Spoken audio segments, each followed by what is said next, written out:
ladies and gentlemen, and welcome, boys, girls, and sports fans of all ages. This is the Political Spotlight. I am your host, Kristopher H. Bilbrey.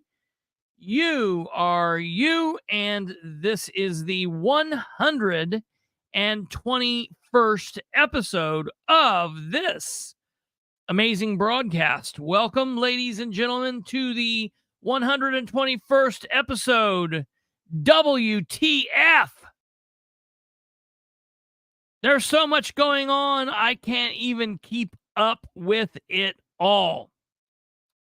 Welcome, ladies and gentlemen. Michael, thank you. I have got your messages. I'm not ignoring you. Thank you for your information and the help with that bag that you said, that camera bag, sir. I will get with you. When you messaged me the other day and said that you were out on the road, I had like a free moment. And then for the next couple days, I've been real crazy busy. I will try to get with you tomorrow or the next day. If you're in or you'll be around, I will try to get with you then and get that taken care of, sir, if you'll be around. So if you'll be around, we will try to get that taken care of. Thank you for your help with that and having one of those. I've got a couple of them for what I've got, but having more, I'm getting ready to pick up some other equipment, so that will help. And I've been doing some other stuff, so that will definitely help. Thank you. Hey, if you're watching here, wherever you're watching from, thank you for watching from that location. But specifically, if you're here on YouTube, I want you to take just a moment and do me a favor. Go down and tickle the like button. Go down there and tickle it until it turns white. It kind of is bashful, but if you tickle it and long enough, it will turn white, and that's what we like to see. Go down there and give it a little play. Double Stumble has already done his duty, along with two others of you, so the rest of you in here suck. So go down there and do that if you could, except for my grandparents who are watching on the TV. You guys do not have to do anything with the like button. You guys are excused. You're watching on my account. I'll like my own program, so you guys are good.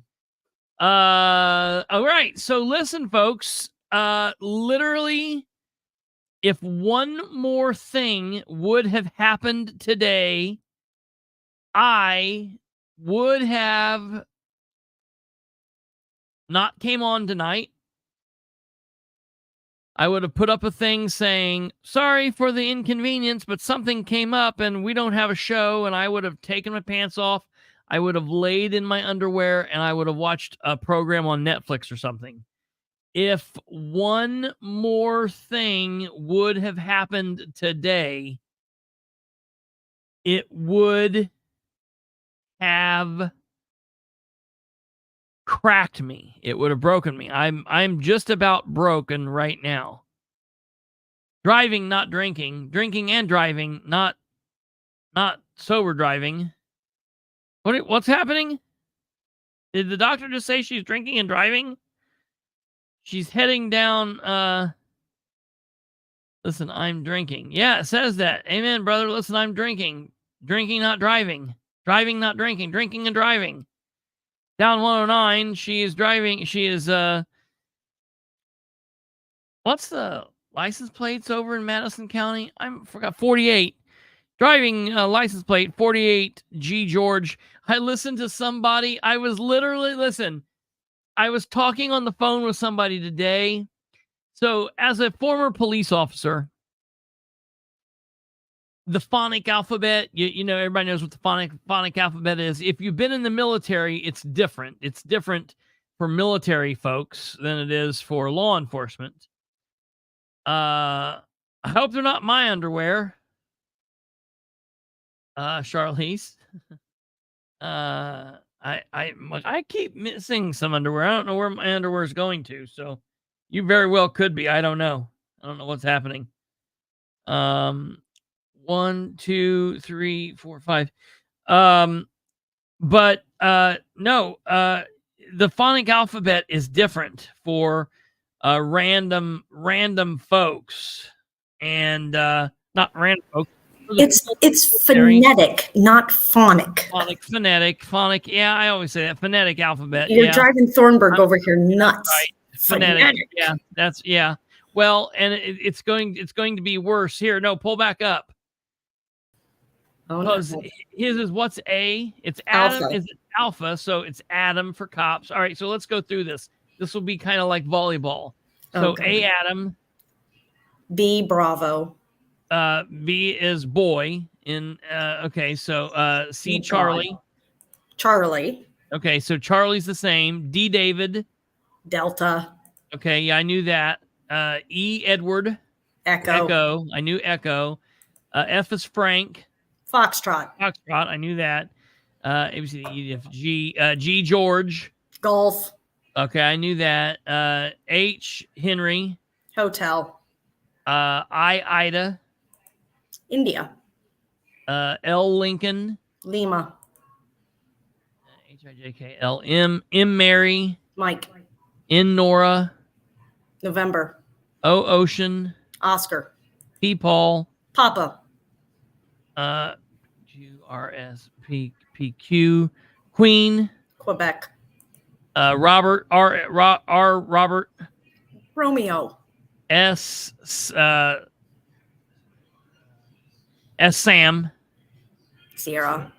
Okay. T, Tom. Tango. U, Union. Uniform. V, Victor. Victor.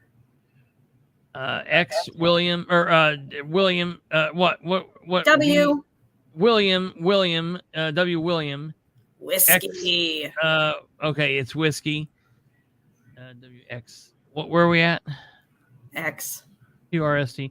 X, X-ray. X-ray. Y is young. Yankee. And Z, zebra. Zulu. Okay, so that's the difference between the police and the military. Someone was in line getting their McDonald's, and they had done one of these stupid. I hate these people. Every time I get up to the line, and instead of saying, "We'll take your order now," or "Hey, welcome to McDonald's. What can I help you?" Charlie's the same too, Joe. What? Yeah, Charlie's the same. Yeah. They say, "Hi, do you have one of your mobile orders?" I'm like, "No, I'll tell you if I have a mobile order. Don't ask me." I hate that thing that they do. So I hate the people that do the mobile orders. Anyways, the lady's like, "Hey, I've got a mobile order." And the person on the phone, she's like, "Are you a mobile order?" And the person's like, "Yeah." And she said, "It's J432. And the lady's like, "What's the first thing you're saying?" And I was like going, J John. She's like, "It's J, like Jesus." I just thought that was hilarious. I thought that was so funny to me. I was like, that would have really got you someplace if you were at church and not McDonald's. But what's comical is the person I was talking to, his husband, is a cop. And I'm like, dude, I think was in the military. I was like, you had two things you could have done. You could have done. What is J in the military? Juliet. Okay, Juliet. So yeah, you could have done John or Juliet, and you went with which. Hey, look, Jesus is just okay with me. So like, I ain't got no problem. But it's just really kind of crazy to me. So, well, that was fun. You should say J as in jalapeno. Yes.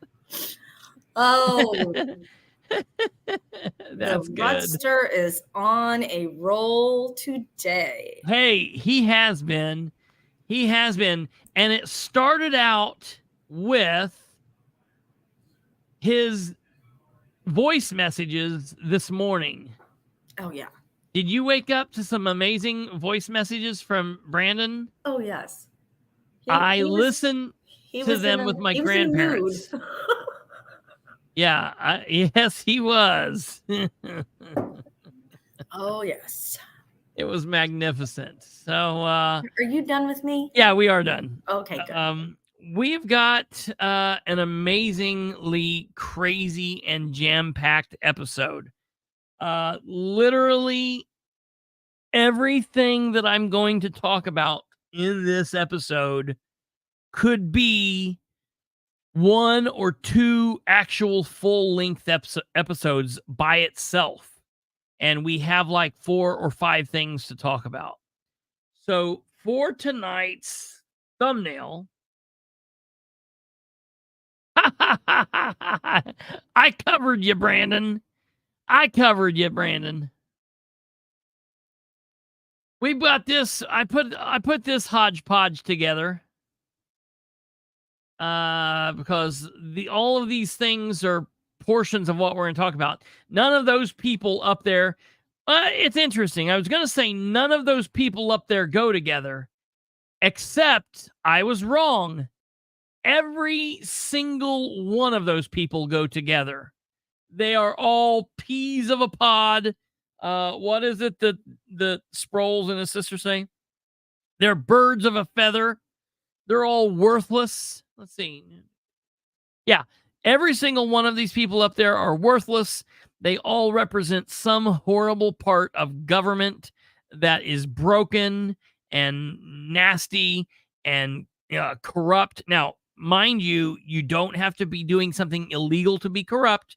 Corruption does not mean illegal, so everybody don't get your panties in a wad. Corruption does not have to mean illegal, okay?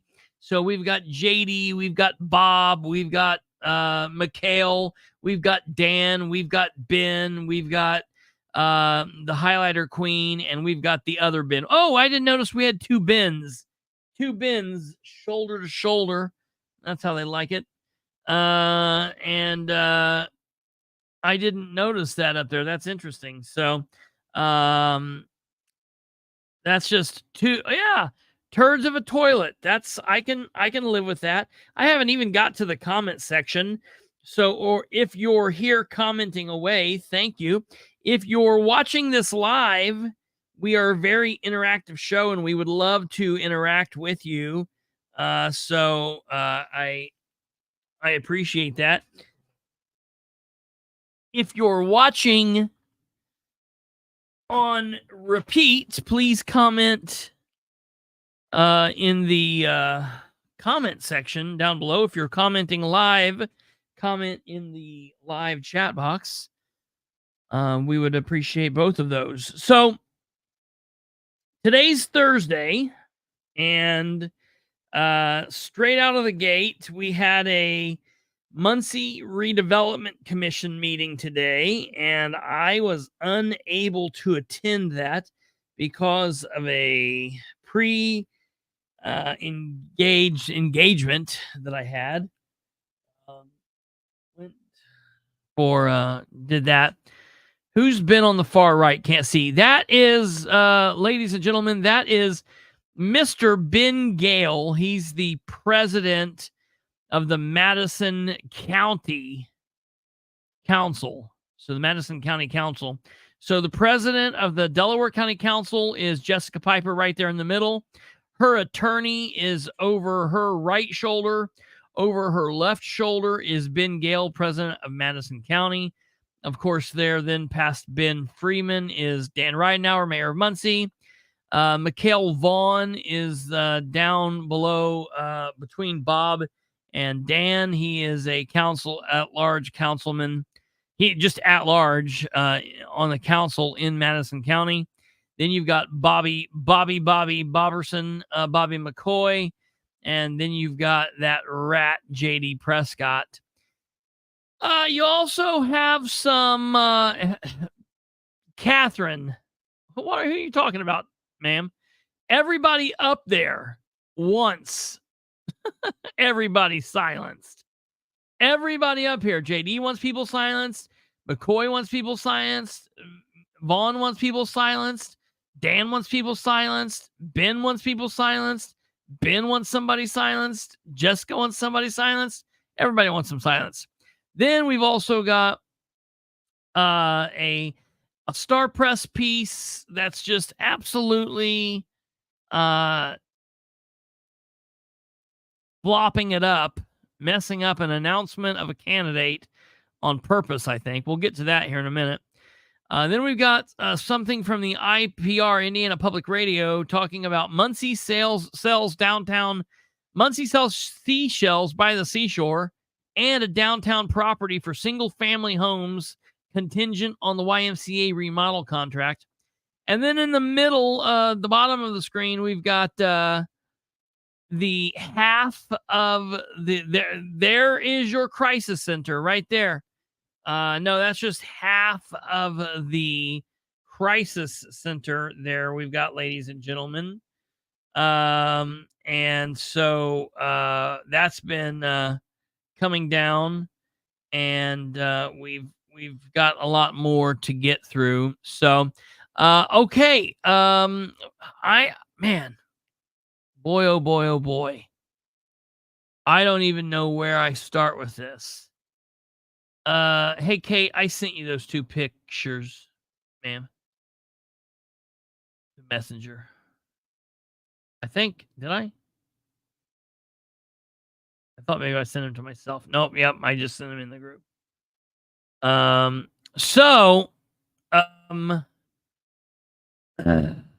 am I going to talk about first? Oh, when am I doing the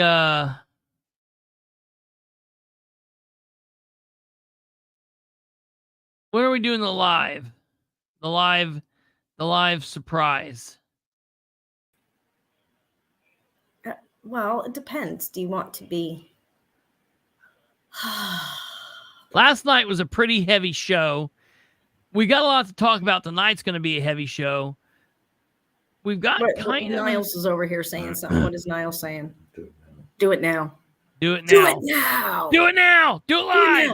Do it live. Ladies and gentlemen, Brandon's here. We're all here. Everybody's here. Danny does Muncie. Yes. That's absolutely right. So, for those of you that were just a refresher for anybody that wasn't here last night, a most horrible State Representative JD Prescott is putting up a horrible House bill that, in my opinion, and Brandon's opinion, and a lot of other opinions, is just absolutely, completely unconstitutional. All right? I want to be very clear. Yes, Troy Ingram, that, sir, is true. Yes. So, just as a reminder, the Indiana General Assembly is currently in session, in a short session, but instead of taking on real issues which could be benefit or help or protect the citizens of Indiana, we have elected public officials that are absolute turds, very similar to District 33 State Representative JD Prescott. Now, JD has introduced a House Bill 1338. We talked about it in full detail last night, which this House bill is an unconstitutional bit of legislation designed to silence citizens and deny them of their right to redress their local government. House Bill 1338 would allow local governments to adopt rules or policies based on feelings outside of the actual already put in place laws, and these would dictate behavior in meetings. It would allow the silencing and the removal and the possible criminal trespassing of citizens trying to inform local government of their opinions, their wishes, their feelings regarding government actions, which is the whole damn purpose. These rules or policies are not law, but this bill would give them the force of law. It's also just the start. who knows how far this wildly sensitive, massively insecure, and horribly petulant child, Representative JD Prescott, and his nasty cohorts will go. So that's the House bill. And we talked about all of that, and I have a little bit more on that today.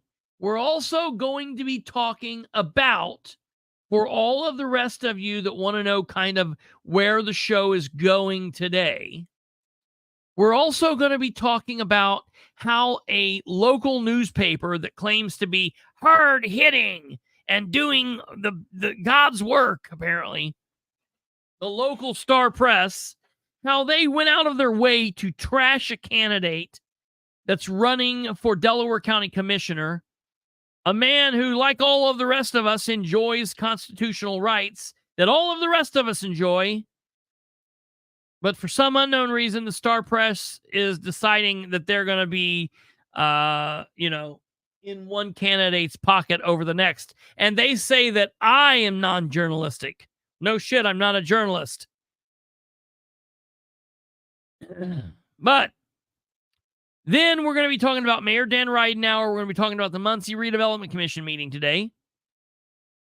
We're going to be talking about the center in crisis and the work finally starting there after we've already paid nearly $300,000 some dollars for nothing to happen over an election and over almost a year and a half time span. We're also going to be talking about complete insanity surrounding the Delaware County Solar Ordeal, folks. Hold on to your butts, because we got some crazy stuff coming at you about the Delaware County Solar Ordeal. And I'm going to tell you right now, Jessica Piper, along with her attorney, Ben Freeman, and James King, Shannon Henry, and their sleepy sister, and their good-for-nothing, worthless John Brook of an attorney, absolutely is disgusting. And I'm telling you, what I'm going to tell you should make people want to pick up literal pitchforks and fire and run these people from office. It's disgusting what we're going to talk about. But that's not even all of it. After that, of course, we're going to, there's stuff to talk about, the continuing madness in Madison County. And of course, as I said, we had some Prescott stuff to talk about, whatever. But before we get into all of that, because last night was such a heavy show, and because tonight's going to be a pretty heavy show, I wanted to show you all something that will be a little lighter. And listen, a lot of times people know that if you know me very well at all, you know I have a very, very dark sense of humor. A very dark sense of humor. And I get that because I'm kind of a weirdo, but, being in law enforcement, you get things like that. People in doctors, EMS, police, firemen, tend to have kind of like a gallows humor, hangman's humor, whatever you want to call it. It's kind of like one of my favorite movies. It was the Dirty Harry, where the girl was with him and they were inside of the morgue and they were doing an autopsy and they were standing there watching the autopsy and they pulled out the saw and they're sawing the top part of the dead guy's skull cap off of his head. And she's in there and they pulled it off and they got it in his hand.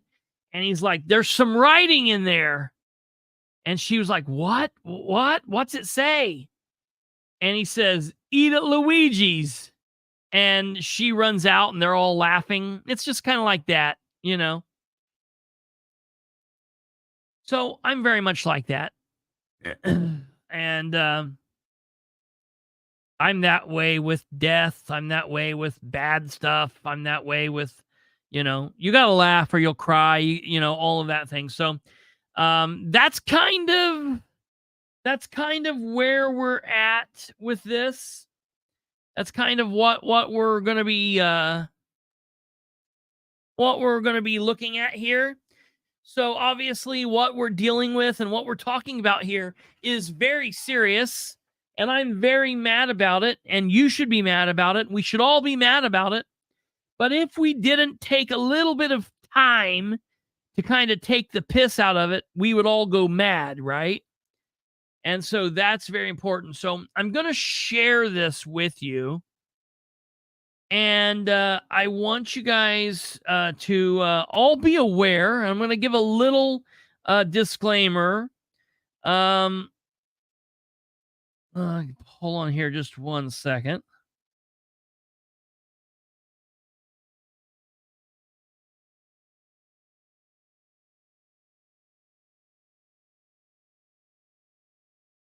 I want to take a little bit of just a quick pass and tell you a disclaimer. And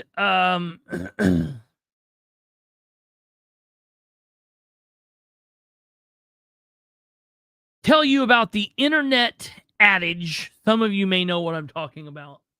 There's an internet adage or a law, basically.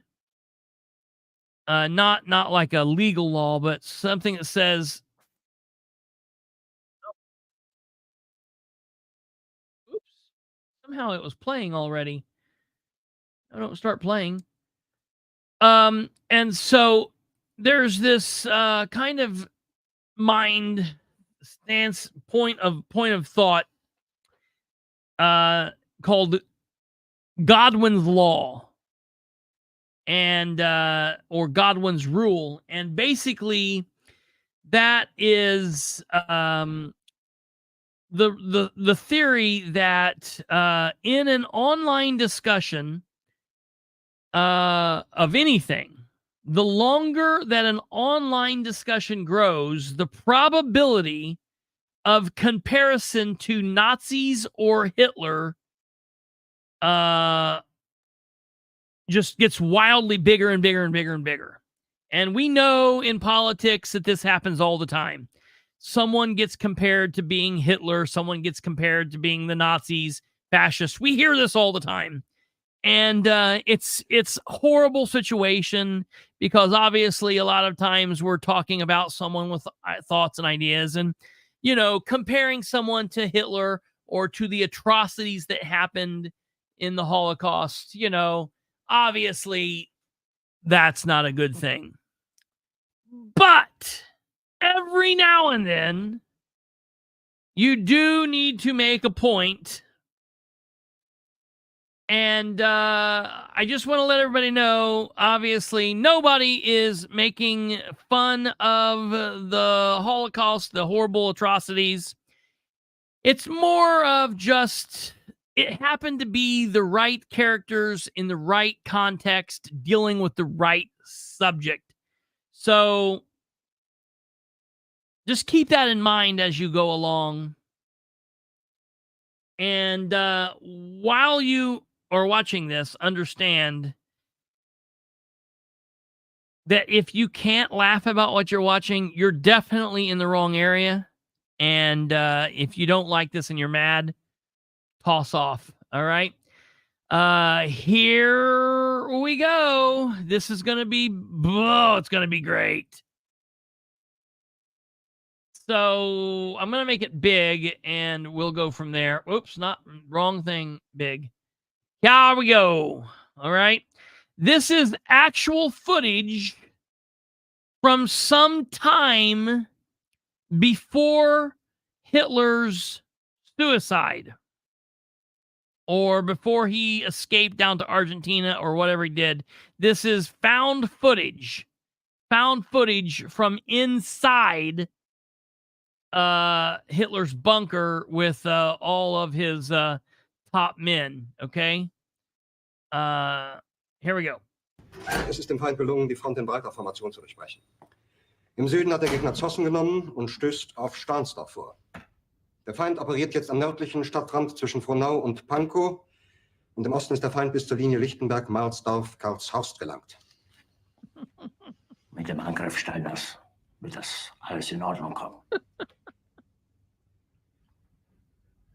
Mein Führer, Steiner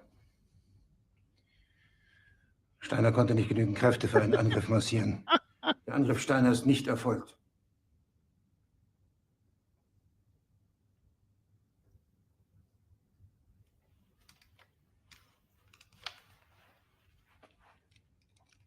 That's how he looked in that meeting with Ashley Grogg. Es bleiben im Raum Keitel, Jodel, Ben, Janae, Andy, and Ed, and that's hilarious.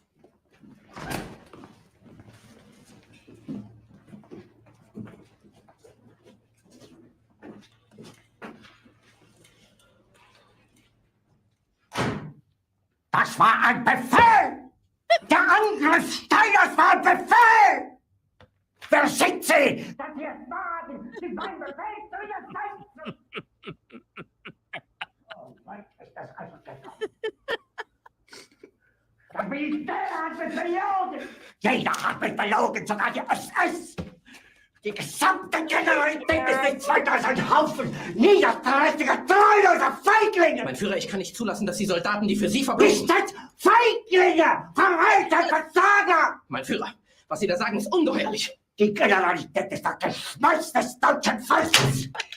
Sie ist ohne Ehre! Sie nennen sich Generale, weil Sie Jahre auf Militärakademien zugebracht haben, nur um zu lernen, wie man Messer und Gabel hält! Jahrelang hat das Militär meine Aktionen überhindert. Es hat mich jeden nur gegen Widerstand in den Weg gelegt. Ich hätte gut daran getan, von Jahren alle höheren Offiziere liquidieren zu lassen, wie Stalin. Showed up on Reddit. Ich war nie auf einer Akademie. Und doch habe ich allein auf mich gestellt, ganz Europa erobert. Verräter! Von allem Anfang an bin ich so verraten und betrogen worden. Es wurde ein ungeheurer Verrat geübt am deutschen Volke. Aber alle diese Verräter werden bezahlen. Mit ihrem eigenen Blut werden sie bezahlen. Sie werden das saufen in ihrem eigenen Blut. Bitte gerne. Jetzt beruhig dich doch.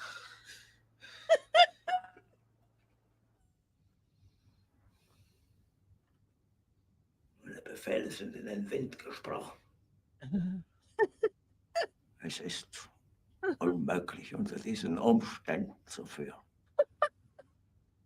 Es ist aus.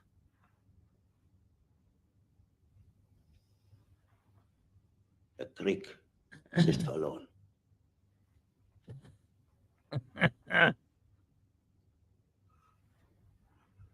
Aber wenn Sie, meine Herren, glauben, dass ich deswegen Berlin verlasse, irren Sie sich gewaltig. Eher jage ich mir eine Kugel durch den Kopf.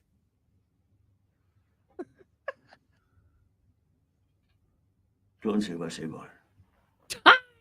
For HB 1338. Oh my God. Now, in all seriousness, you could literally put anybody else. There are multiple different people that you could put in the JD spot and in the two crying people spot, because there are loads of people that are doing this exact same thing. That is going to officially drop. I've just got to go in and do a quick drop in some stuff for the description. It's set to drop tonight at midnight. And we will, so it'll be, now the thing is, it's 4 minutes long, but it will be dropping on this channel tonight. And as soon as this episode is over, I'll make the preparations, and it will be up. It'll be up straight away, so you guys will get to see it. We wanted to bring this forward again, folks. This is absolutely a commentary, not comparing JD to the atrocities of obviously what went on. It's talking about the absurdity of the nonsensical and completely unconstitutional bullshit of bill that they're trying to push through our ways. Since last night's show, I've talked to many different people who have programs similar to mine, who have programs crazier than mine, who have programs not as crazy as mine, people in the legitimate media field, meaning journalist, I guess. I don't want to say legitimate media. I meant legitimate journalist. I don't consider myself a journalist. I'm not speaking on anyone else. I'm just saying a legitimate journalist. I've talked to them, and everybody is hopping mad about this. So we have this divide where real people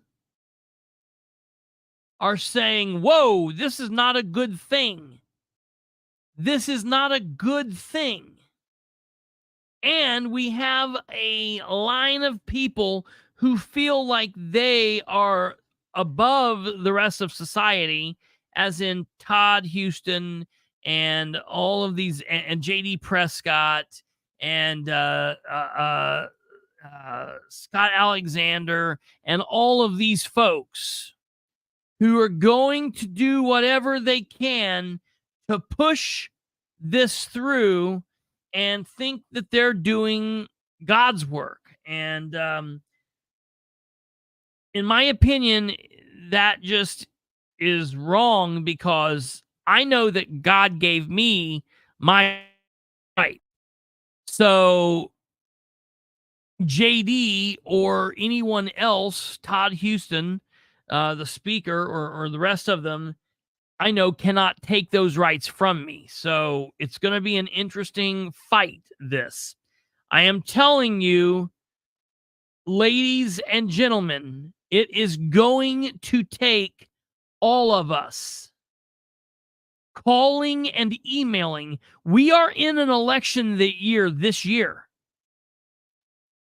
They are going to want your votes come May, and they're going to want your votes come November. And so you say, I do not want House Bill 1338 to be voted on. I do not want this to pass. I want it to die and never come back. Do you understand? Do you understand? If you vote for this, I will not vote for you, and I will spread this like wildfire. This cannot be passed into law. This cannot be passed into law, period. There's more of us than there are. There's only 150 of them. 100 representatives and 50 senators. There are far more of us than they are them. We just need to spread that message. We need to start now. We need to start now. All you got to do is type in Indiana General Assembly. Type in the district map. Find your district. Find out who your representative is. Find out who the representatives are around you. Find out who your state senators are. It's state representative, state senator. Don't get it confused with Jim Banks and Greg Pence and all that crap. Those are another set of losers. This is the state officials. If it passes, it would go into effect in either January or July. I'm assuming it would be July of 2025. Correct? Or would it go in? When would it go into effect? Depends on how they write the law. They've had laws that they've passed in session that have gone into effect that summer. Depends on how they write it. Yeah, I guess that's true. Greg Pence isn't running again. I just want to make sure people are not aware. It won't do any good if you call Greg Pence and say, hey, don't vote for this. This is just the House bill. But yeah. So, okay, we got that out of the way.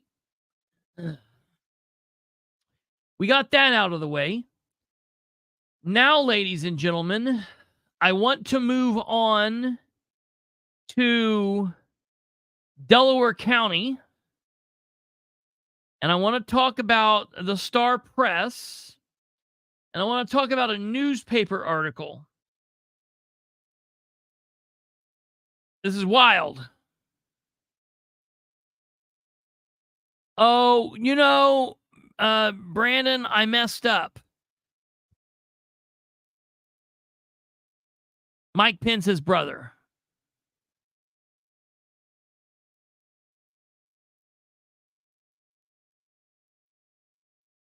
Keeps coming on the screen. What are you talking about? I just need to shave again. I just need to shave is what I need to do. I realized today that it's been like 8 months that I've not shaved, so I need to do that. I was talking about that today. All right, onward with Stephen Brand. I want to read this to you, and I want us to take a look at this. This article says Stephen Brand, who had guns seized from his property by ATF, runs for county commissioner. Well, boy, that sounds scary, right? Scary. Ooh, man, we got a criminal running, right? Not so fast.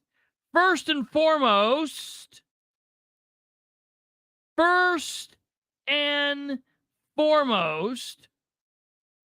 okay, here's the thing. Yeah, that's exactly right. First and foremost, Stephen Brand has never been charged with anything relating to this. Never. He has never been charged. Okay? That's important. He is just like you or I. He is an innocent man. Also, of all of the wildly questionable federal agencies that are out there, the ATF is the most useless, most worthless out of the bunch. The ATF is a horrible organization. Didn't they return all of his guns to him? That's a good point. I'm going to get through this article, and then I'm going to tell you what's happening. So, Stephen D. Brand, president of the Muncie Sanitary District Board, and the man whose property was raided last year by federal agents seizing approximately 650 firearms and assorted ammunition, is running for Delaware County Commissioner in District 1. Brand filed as a Republican Tuesday, for the May 7th election. The seat is now held by Republican James King, who is serving as president of the 3-member Board of Commissioners this year. King has not filed for the re-election, but observers say he is expected to file before the February 9th deadline. King was not available for comment Wednesday. In a text message to the Star Press, Brand said he did not wish to comment publicly until after his official campaign kickoff on January 25th. He has not commented publicly on February 22nd, 2023. He's not commented publicly on the February 22nd, 2023 raid by agents from the U.S. Bureau of Alcohol, Tobacco, Firearms, and Explosives.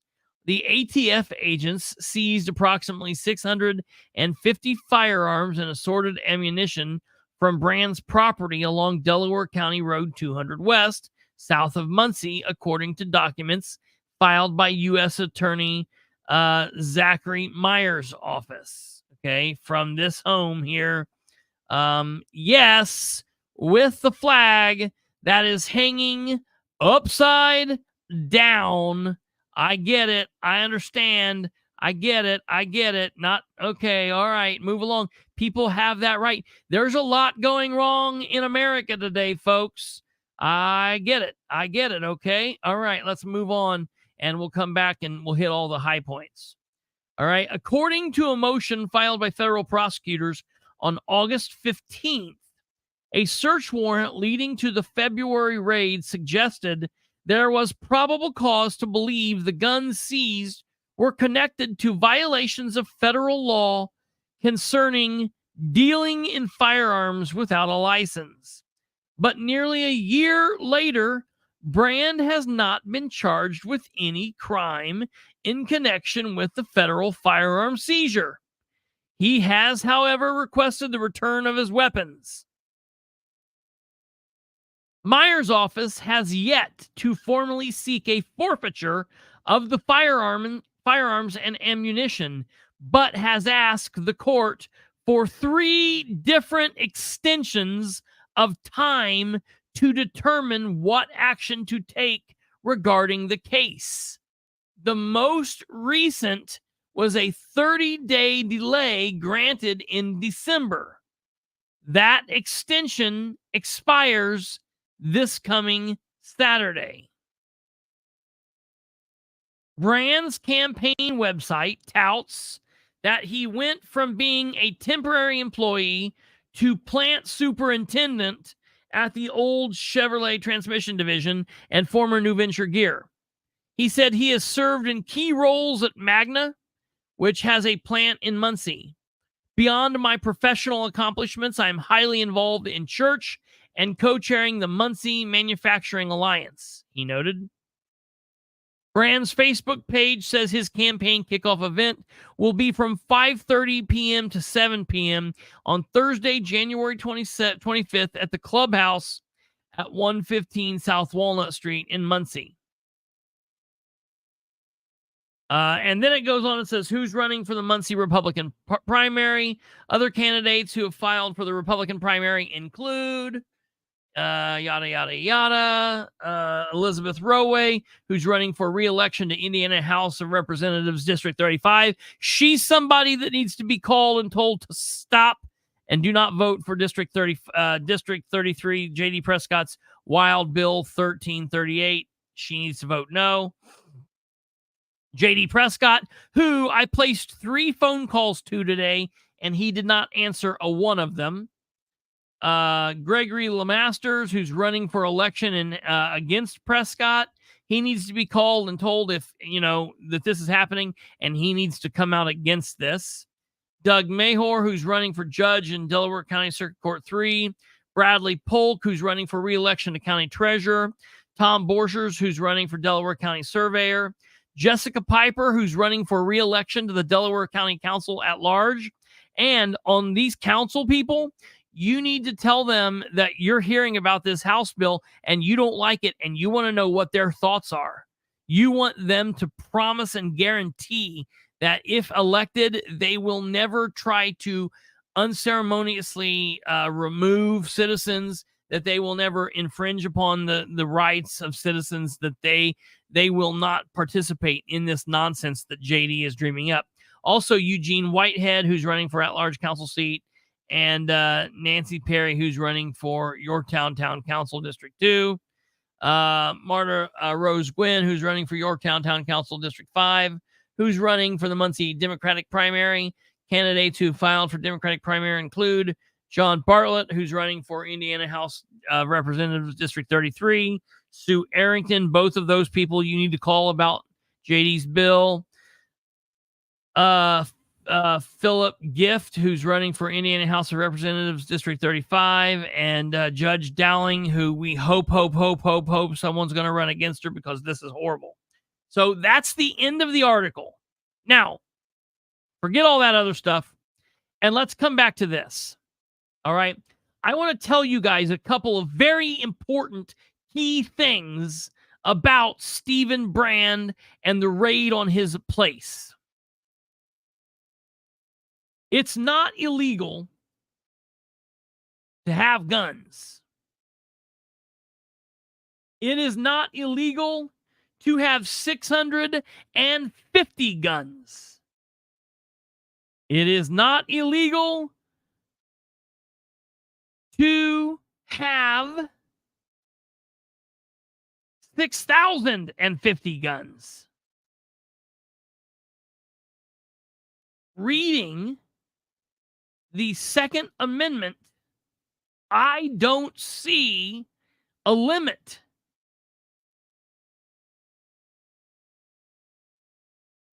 You know, if you think about the freedom of speech,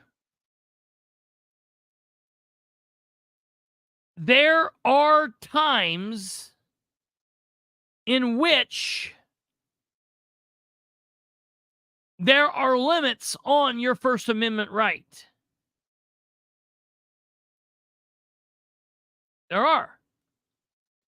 But the Second Amendment says shall not be infringed.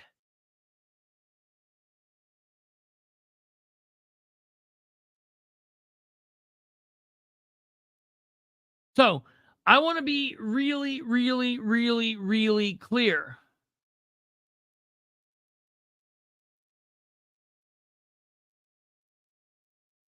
I want to be really clear.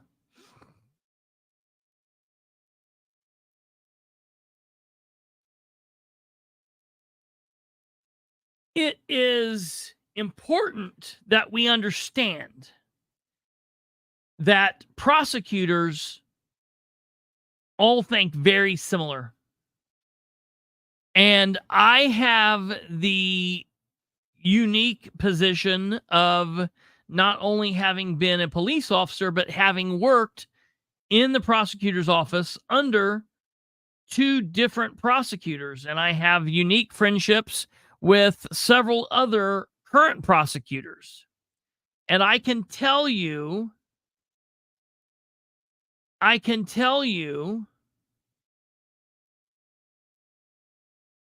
that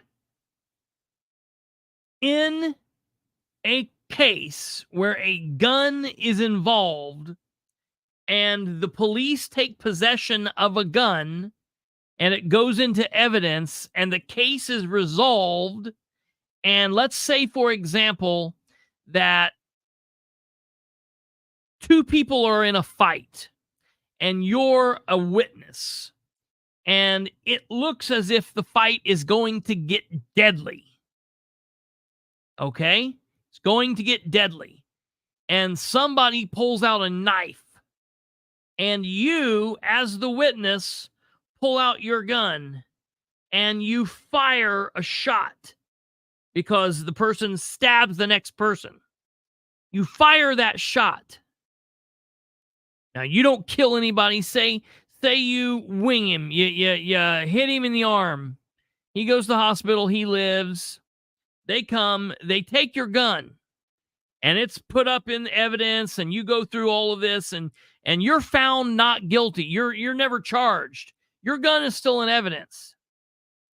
I'm going to tell you 100%, the policy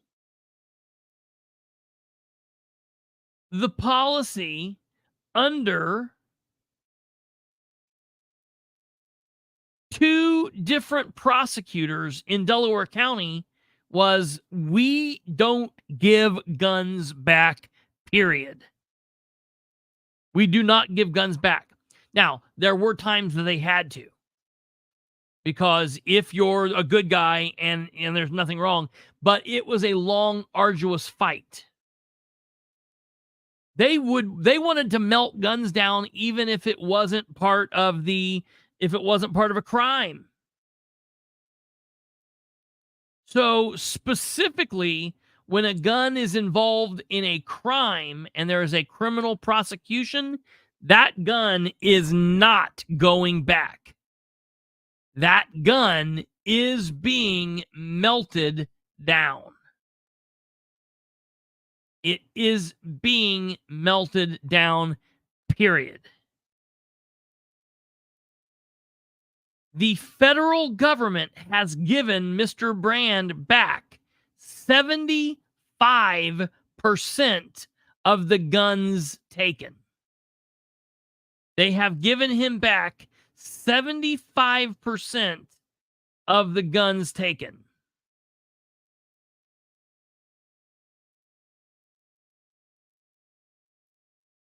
Okay? Just to be very clear, that's 487 guns. So out of 650 guns, they have given him back 487. They are currently in negotiations and going through the process, and Mr. Brand has stated that he will be willing to go through this and do that. Now, I want to be clear on some of these charges. No, it says that he was not involved in possessing guns or whatever, and that wasn't the crime. That they said that they were worried that he was selling guns. I can also tell you this: they're not accusing him of being part of a terroristic plot. They're not charging him and saying that he's part of some vast conspiracy. They're claiming a very mild thing, which people are arrested for every day. Selling guns, without a license, blah, blah, blah, blah, blah, blah, whatever. Okay?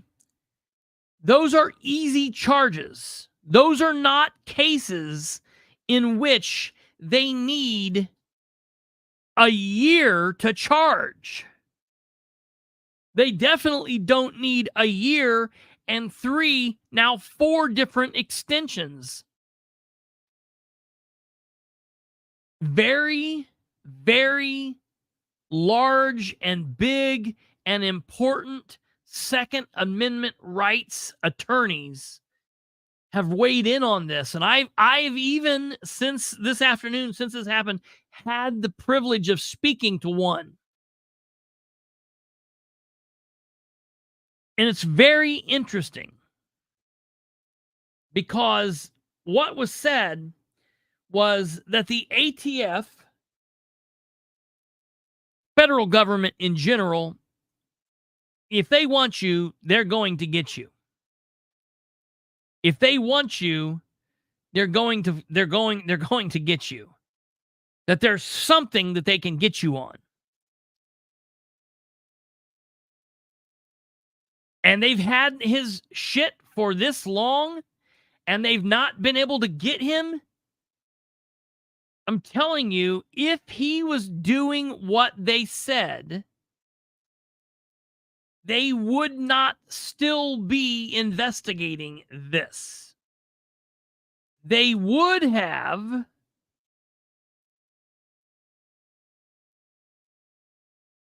charged him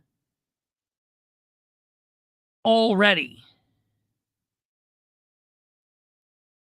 I am going to tell you from my point of view what I think they're doing.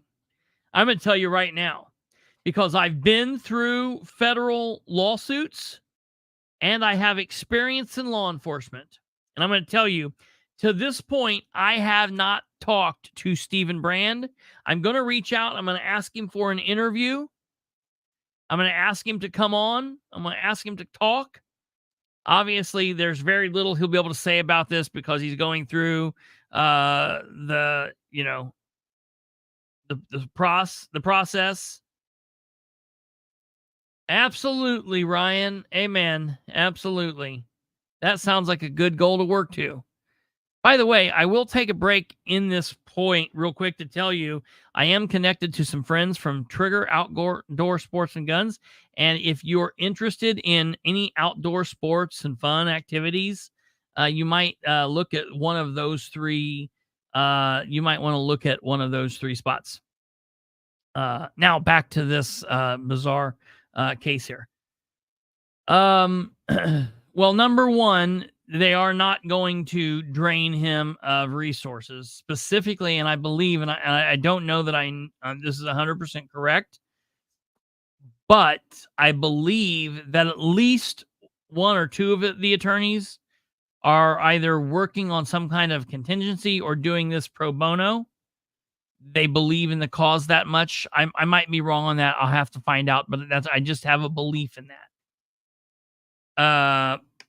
A lot of times, I had on the gun guy, Guy Relford. He is a radio guy. He's a Second Amendment rights attorney, and a lot of times they'll take on cases because they believe in the Second Amendment that much and fighting back against the infringement, if you will.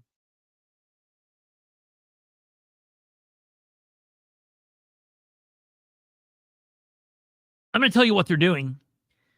They're trying to say, please don't sue us. Please, please, please, please don't sue us. So they're doing a dance with him right now,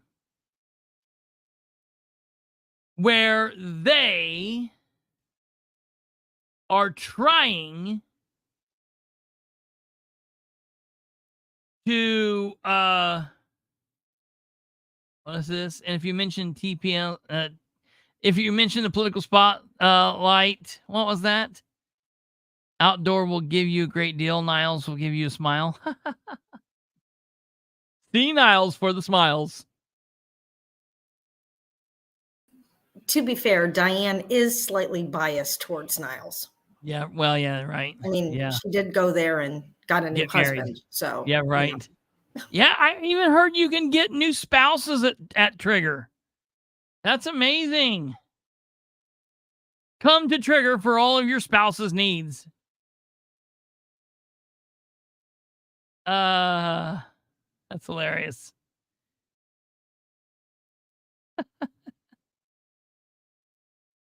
Uh, 10:06 p.m., 24 degrees, Trigger Outdoor place that you get your pews. Now back to the political spotlight where you get your political news. I like it. Okay, so I'm just telling you that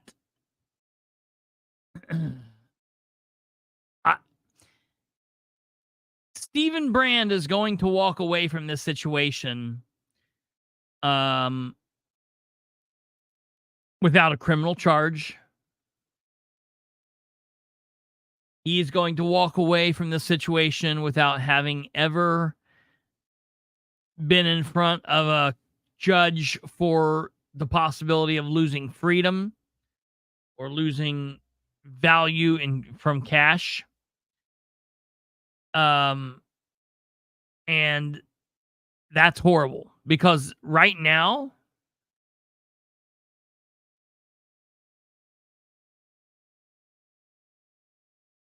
he is innocent.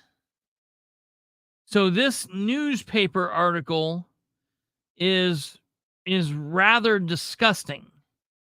You know, what they could have done is they could have said, Stephen Brand, president of the Muncie Sanitary District, let me rewrite this. Stephen Brand, president of the Muncie Sanitary District Board,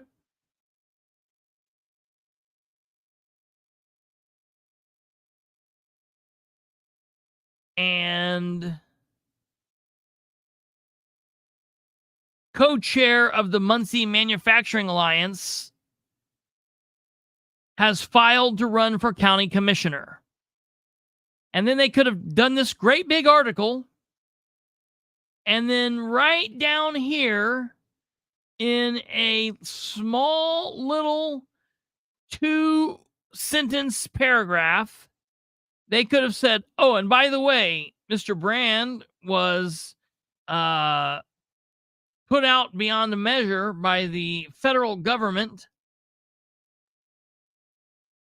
And that is now working through the system, and he is presumed innocent until otherwise found guilty. It's absolute. That's all right. It's salacious headlines. Absolutely. It's garbage. And that's exactly right, Annie. That's exactly correct. It's horrible. It's horrible that they would do this to him. Because there are going to be a lot of people that are going to see this, and that's going to be it. Oh God. Ugh. Okay.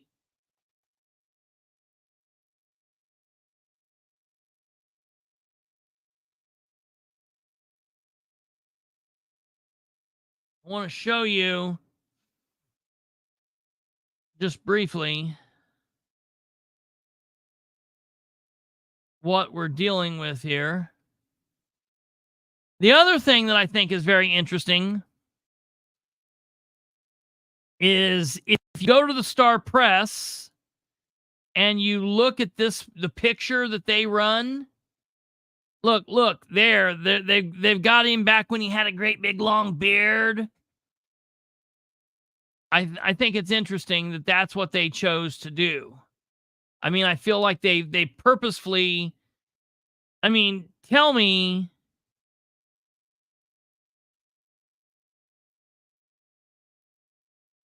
Tell me that they didn't do this.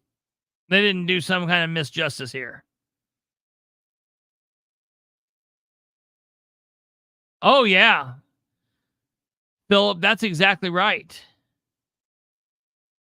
That's exactly right.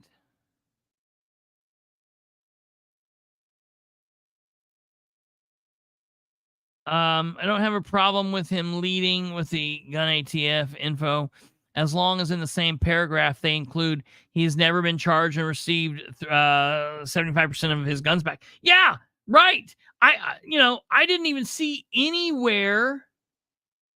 I didn't see anywhere that he I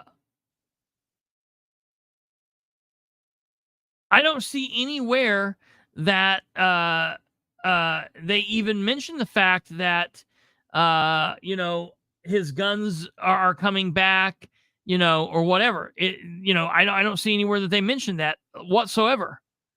And it's ludicrous that they would do this. So that's that. Now, as far as did he clean up to run, I don't know. I don't know exactly what the reason. Someone said there was a reason he was growing his beard.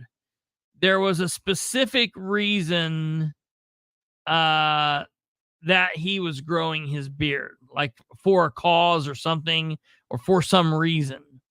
And that when he decided to run, that he did, trim the beard down and do all that.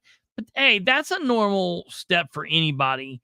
Lots of people go out and get professional headshots made, and they do a lot of different things. So I don't have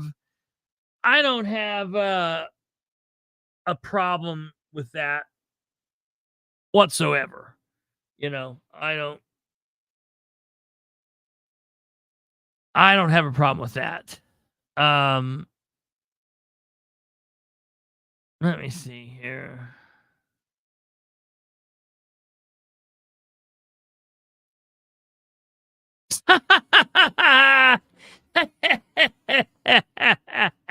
It's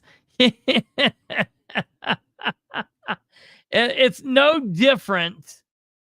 It is absolutely no different than what Counselor Webb just said there.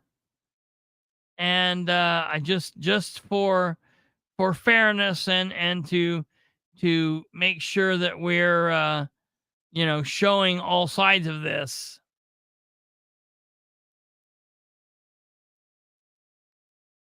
It is no different than the man, the myth, the legend, James King, the Cowboy Kid King here, who literally, for the love of God, never dressed like this, never had facial expressions like this, never wore hats like this.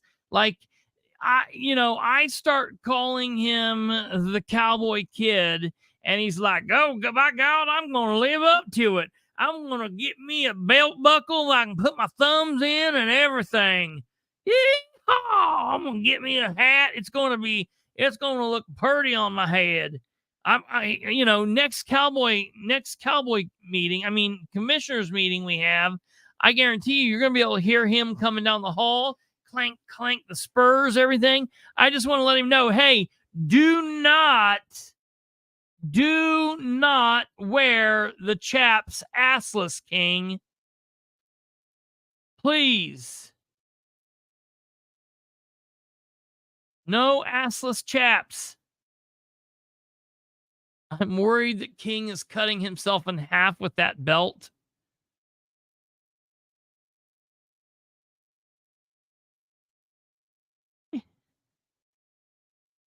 Hey, I'm a large person, but I don't have 4 people cinching the belt over to get it on.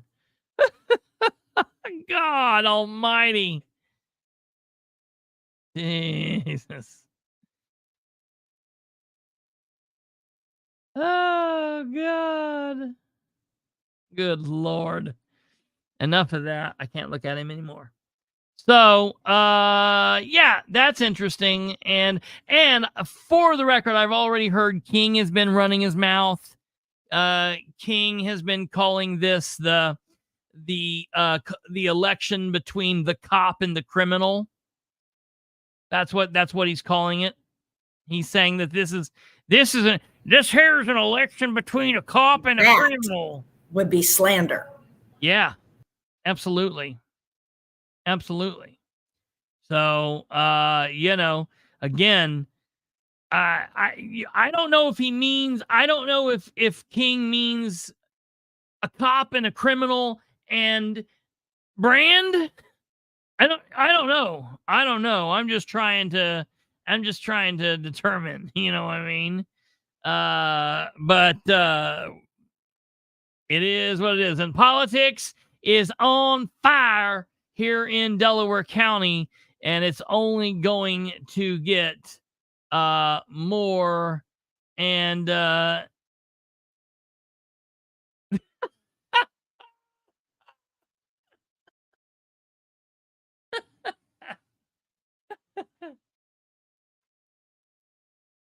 intellectual and the not. King's cowboy movie is a fistful of French fries.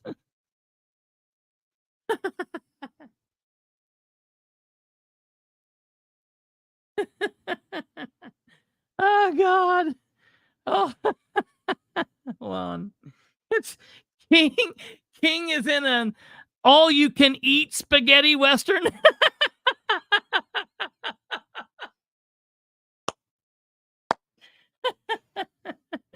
Oh, where's John Wayne? King ate him. All right, enough of that. Oh, I love politics.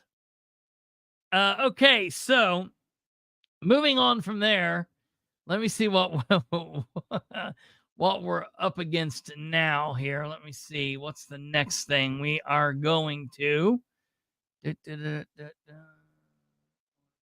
back here. Bring us back here. I want to take a look at what we got here. Give me just a second, folks. Oh, while we are in transition, hey,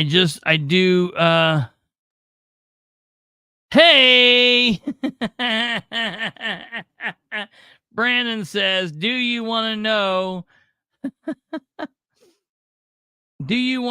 what King's wife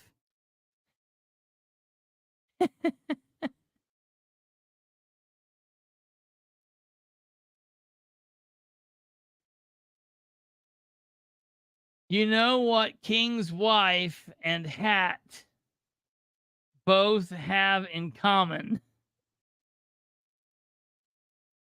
They're both on brand.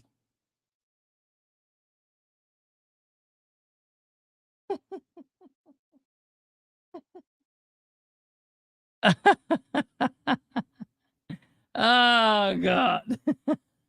You about broke me.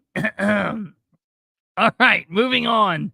The Delaware County. Oh, it's not Delaware County because I forgot the city of Muncie is not in Delaware County. In just quick news, the city of Muncie and Delaware County, they don't partner, don't talk, don't know each other. They're not even in the same. They're not even in the same area code. You know what I mean? I actually like King. He does not feel the same way about me. LOL. Yeah, and that's what I thought. I always thought that you and James got along, but James is getting kind of senile in his olden days. I don't really know what's going on. Words are just popping out of his mouth. Last time I saw James, not in a meeting, we were driving down the road at like high breakneck speeds. We came to a light, and he was shaking the whole car, and he was doing this and act like he wanted to fight, and he zoomed off through traffic. It was really bizarre. And that was the election day when he was ignorantly running for sheriff, the day that he got his ass beat for sheriff. All right. So on to the city of Muncie. Well, I know we've talked about the crisis center that in the city of Muncie we've already paid upwards of $300,000 for, and it's never changed. Well, ladies and gentlemen, it has officially changed. Here is half of the crisis center. And so it would definitely be at this point called a center in crisis. And by the end of the day, this is where we are. We've got literally an empty lot where we once stood a building, and they're going to build that exact same building back on this old slab here, which is wildly crazy. I don't know how they're going to do the plumbing. It seems like it would have made so much more sense to just break all of this up and to rebuild from the slab up. The termite cockroach crossing. No kidding. Absolutely. That's like, that'll be the nickname for it.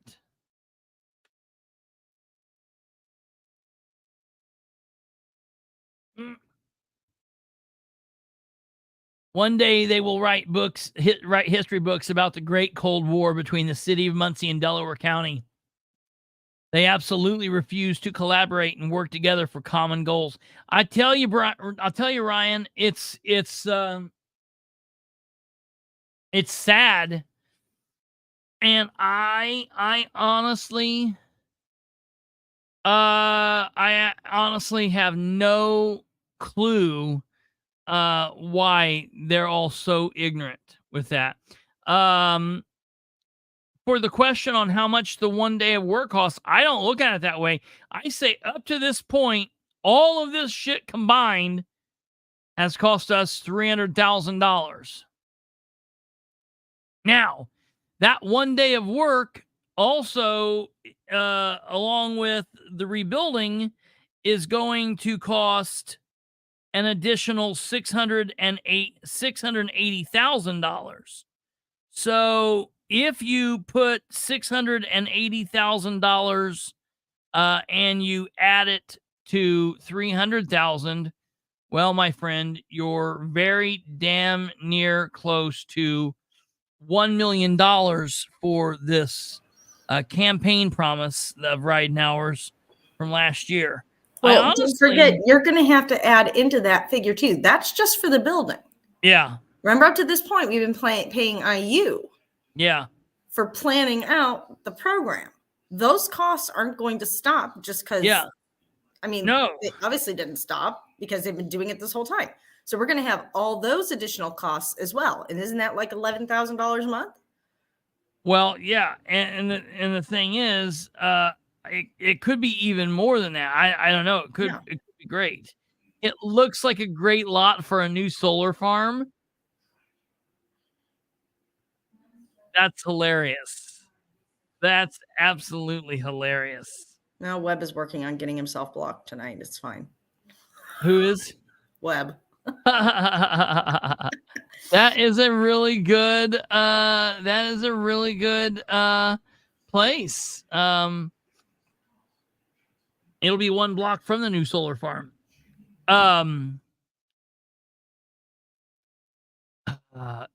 Julie, that would be amazing to see that ever happen. I doubt it's going to. Okay, now on from there. Let me see. We've got some more stuff that we need to cover here. We're getting through it. Like I said, keep in mind, folks, that any of this could have been a show in and of itself. That's done.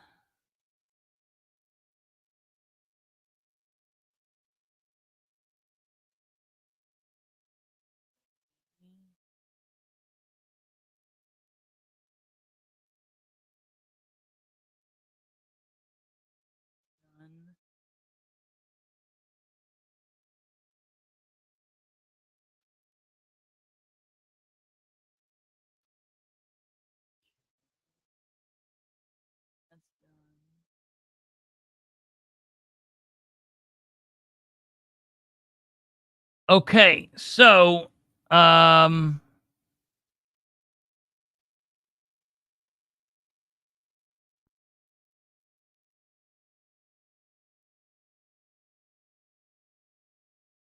right. Next we're going to go on to Ryan. Next we're going to go on to the deal with the let me pull this up here.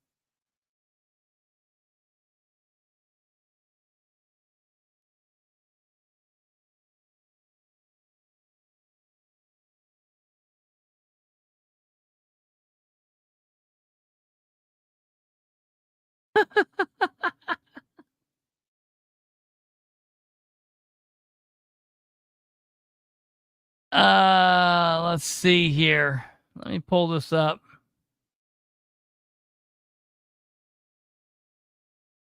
Hold on here.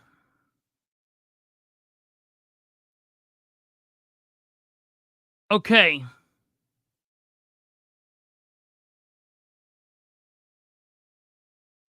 I want to come here and I want to show you this because this is important first. So Indiana Public Radio put up a post on Facebook earlier today. Here's their post, Indiana Public Radio. The post says, Muncie sells downtown property for single-family homes contingent on Y remodel contract. And their comment with it says, this one's just a little bit complicated because the Y's never been put up yet. So let's click on this and see what they're talking about. Because keep in mind, I did not see the Muncie Redevelopment Commission meeting yet. So we still haven't watched that together. We need to do that. Okay, so this says Muncie sells downtown property for single-family homes contingent on YMCA remodel contract. True Development Solutions wants to put about a dozen single-family homes on a lot at Gilbert and Washington Streets, currently owned by the city. Sean Mangum says the company's plans specifically call for detached homes with their own lawns instead of high-density attached townhomes. What do folks actually want? everybody wants their own little kingdom, and it kind of goes along with the downtown environment of single family standalone ownership. But TDS only wants to buy and build on Gilbert and Washington if it can also buy and renovate the former YMCA property on Mulberry Street. The company proposes turning it into a mixed-use space of apartments and retail, wanting to turn it into a 4-story building with a small grocery store and rooftop restaurant. The problem for the Muncie Redevelopment Commission is the YMCA property hasn't been publicly advertised for proposals and bids as required, says Commission Attorney Ben Freeman. This one's just a little bit complicated because When does that ever stop them? Yeah, right. On Thursday, Commission members approved the sale of the Gilbert and Washington Streets property to TDS, and it will create a committee to work on the terms of that sale and for TDS to submit to the official YMCA bid process when advertised. In Muncie, Stephanie Weekman, IPR News. So you've heard there that the IPR thinks that this is just maybe a little wonky, but along with them, even the attorney, who in this one we might say, well, maybe he's doing kind of the right thing because we're going to be talking about him here in a minute. Interestingly enough,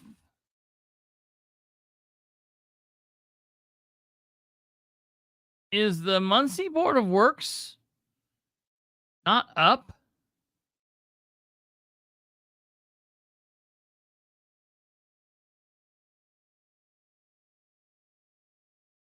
Oh, no, it is.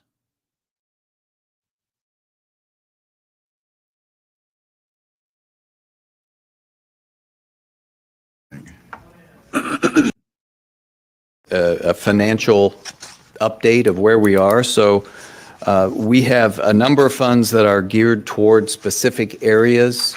So we received 1.1 completed. I mean, it's just consistent. Ask which offer, if either offer. If we have a motion to offer to accept an offer. And the commissioners, you guys actually to do it as a mixed use facility with approximately 26,000 square feet dedicated to commercial and retail. Okay, this will be it. Through the building department. As you can tell, the Google picture is not. Okay. Okay, good morning. Hopefully you can hear me. My name's Sean, by the way, on behalf of TDS. So we're a full use development company and general contractor. I've been doing it for plus 20 years. What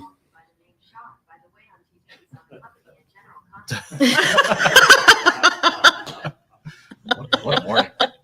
Thank you. Okay, sorry about that. Okay, anyways, and so we do everything from ground up new construction to just repurposing and renovations in communities throughout the country. In some cases, we'll just do all the plan use development, which is a fancy way of saying we come up with the plans, the design, and then we work with local contractors or different development boards across the country, and we don't actually do the physical building, right? So we just do all the design and the services. In addition to that, we actually have in-house where we actually build everything ourselves. The relationship here in Muncie got introduced, done business in Indianapolis over the last decade plus, and through some mutual groups and investors, including in the city of Muncie, we got introduced, and then frankly at some point got an introduction and kind of got excited when we saw your repurpose of the jail across the street. That's really kind of what got us motivated. We started buying properties, single family homes, and some vacant land throughout the Delaware County. This is over the last 18 months. And so we're just kind of ramping up and got the opportunity here. So on the Gilbert Townhome development, albeit our offer is significantly different than what else is on the table, but why is that? The reason for that is trying to, grow and get single family ownership in the downtown area. And that's the goal and the concept. And we want to help grow the community financially so you guys can continue to do the active participation, both from the council and the city, so you guys have more revenue and continue to grow that. So without any further ado, I'll just show you, it's my understanding the city and the commissioners, you guys actually procured multiple lots over time and cleared the properties. as you can tell, the Google picture is not great. But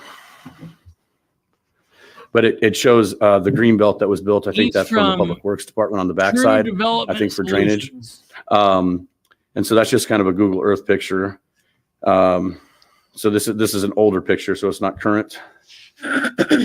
What we have proposed, and we kind of thoughtfully considered multiple different ideas for the development, including but not limited to, high density housing, right? So that we could get probably 24 row townhomes in there or more, tightly knit together, but they're common. And the problem with that we're concerned about is that the feasibility of the resale and the market want. In other words, what do folks actually want? Everybody wants their own little kingdom, and it kind of goes along with the downtown environment of single family standalone ownership. So we had our architects and designers come up with a plan, and currently it sits at no greater than 14. And frankly, we've played with the math. To be fair, I don't think we can get more than 14 on it. But there'll still be single family detached homes. One interest in, we'll have to work with the city, the building department, and Public Works in regards to the access as far as the one ways. I think one of the streets is one way on Gilbert, I think it is. So there's a couple of things we'd have to work out on that side, just to make it a little bit easier for the access, because we wanted to give as much green space to each individual home as possible, is what it comes down to. So that's the layout there. Some general layout and renderings. They're not, complete, of course, but we want to kind of stay with the Midwest. I'm not sure which style you guys would call these, but basically similar to what's constructed throughout the community. So we don't want to do some modern, concrete jungle, right? So the concept will be something that they'll all be 3 bedrooms, 2 bath, preferably with a loft that can be either repurposed as an additional bedroom if necessary, or a home office, that kind of thing. We played with the design, and it's not finalized to allow for ADUs and separating the garage. But frankly, we're afraid that we're going to lease too much of the green space. So what we're looking for is approval for the purchase with some specific terms that you have outlined there. If you want, I don't know if I need to verbally present it or if you've already seen it. But once we would have approval, then we can go to our final design phase. The other benefit of this particular project is that we think we can have it ground ready by late summer. That's and crazy. Have that approved, through the building department, and then we can get those construction the construction work, full-time employees as well as subcontractors. Our target is greater than 50%, and we pretty much identified about 75% that we can use local contractors within about a 25-mile radius. Some stuff will have to come from Indianapolis, but we can get the majority of what we need done for these ground-up new constructions locally. You guys have any questions? Questions? I just would note for the commissioners that the offer from True Development Solutions for Gilbert and Washington Street, it's $250,000 and 1 penny with the asterisk. You turn flip to the back page. Their offer to purchase these, and correct me if I'm wrong, is contingent on the acceptance of your offer on YMCA, which we've not yet discussed. Is that correct? That is correct. Yeah. So I just wanted you guys to be aware of it. Two are together. Okay. That's of course Ben Freeman talking about some interesting news, and it seems like Ben's always there with the great news. Like, he's always there with the behind the scenes news. It's interesting, and sometimes I just wonder what specific side he's working on. Now, I'm going to tell you, I don't particularly have any crazy issue with this yet. It's just going to be interesting to see what exactly happens with the Y and what all we do. I don't particularly have a problem with this, and I want to put that on the record right now. I don't. There's going to be a lot of questions that I'm going to have over the time.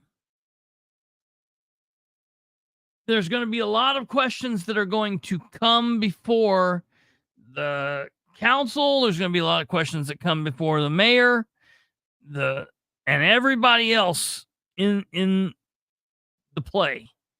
And I just want them to be prepared to give us the best and most up-to-date, serious answer that they can give, because that's what I expect. I don't want them to play around with this, because this could likely be a deal that I say, I'm not necessarily against. You know, not everything that Ridenour is going to do am I going to think is a horrible situation. There are definite questions I have. This is early on. It's just something I wanted to bring to your attention. And again, something that the IPR for once, they're normally pretty pro Dan. They, for one time, said, something that, Dan is, this is being pushed through and not all of the pieces are in place. So that's something they brought up, and that's just out there. But I wanted to let you guys know this. I am not going to go through the whole the Muncie Redevelopment Commission meeting. I will listen to all of it. I just have not had a chance. If I hear anything else worthwhile mentioning, I will bring this up on one of our next shows, and we can talk about this if there's anything. I know that Jackie Fisher probably watched all of it. I know that Troy watched it. I know that Charlize watched it. So I think if there's anything else wildly crazy there, one of them can reach out and let me know. Nobody specifically has said anything yet. So I think that, it's probably pretty what it is. There was also a 5-minute Board of Works meeting that took place on Wednesday. They passed through like $1.5 million, $1.5 million, I think, in 5 minutes. All three of them were there. Nothing major happened, so we didn't really go through that. But we just had so much going on. But I wanted to at least bring those to your attention and prep you for the possibility of this being a, jam it Dan situation. It currently looks to be okay, but, he always has the ability to surprise us at the last moment. So I just wanted to bring that to your attention. Okay. From there, I now want to move on to, we've got a couple more places, a couple more things to bring to your attention. We're just right at an hour and 39 minutes. We're almost finished here, but I do want to bring a couple things up to you all. Here. Okay. The madness in Madison County, of course, tonight was the meeting that Catherine went to. I know that she and others there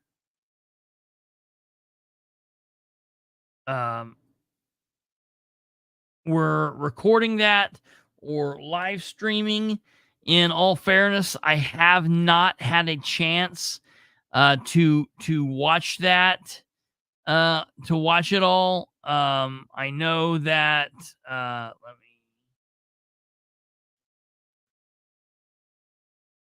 pull Catherine's page up here real quick. Tonight they did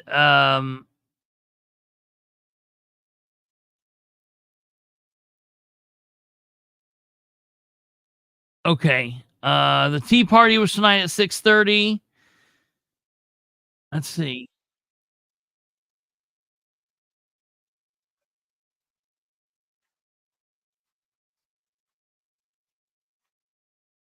Oh.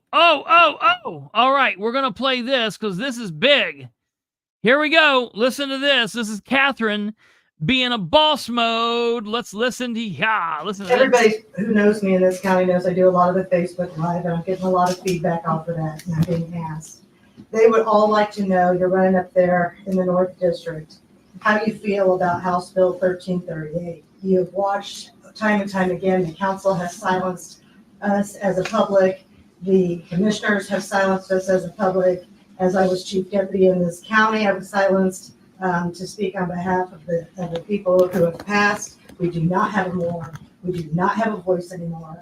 And so they want to know, are you going to support this House bill? Are you going to make the changes in there that the people can speak and be heard? There is a difference between hate, and I hear that all the time on Facebook. There's a difference between hate and truth. And it is time for this county to get transparent, because we are not seeing elected officials put their tax records up for us to see. We are watching things get hidden as quickly as they possibly can do it. We are seeing cover up, and enough is enough. The people deserve to speak. I am sick and tired of listening to, I want your vote, but I don't want your voice. Yes, I appreciate that. And actually, Catherine, when I spoke earlier, that was the first reason, honestly, when I went and started going to meetings and there's no time for public comment. You are my boss. If I get elected, you are my boss. And so I'm not saying that we have to have, a long drawn out on every single topic on the agenda items. I'm not saying that at all. However, in watching and going to those meetings, I absolutely think, and I believe that the public needs to have a right to, and you heard that. I believe that they have to be listened to, their voices have to be heard. There's too many times that we think that if we get into office, that we just do business to the people. I've heard that, but we don't let them speak. We don't let them. First of all, anyone that knows me, when I served on the school board in Alexandria, that was one of the first things I did. I said, if you have a problem, you need to call and talk to me. They all knew that. And John will attest to this. I spent hours and hours on the phone talking to constituents and parents and teachers and people that had concerns. And so I will absolutely, I've read through that. I read through that bill. It's sad to me that we have gotten to that. And the fact that it passed unanimously. Okay, so that was awesome that Catherine asked the question. Loved it, loved it, loved it. I don't specifically know who that person was that was. If Catherine is still here in the comments, maybe she could let us know. I don't know who that was. Do we know?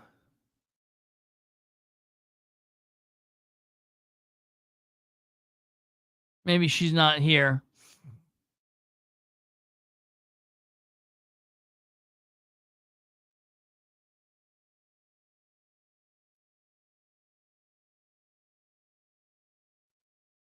Bill Johnson, I don't believe so, sir. I see your comment there. I don't believe so. I'll have to ask my grandfather, but I don't think so. Kristopher, I'm looking at the flyer for tonight, and there's probably Lisa Rinker. Yeah.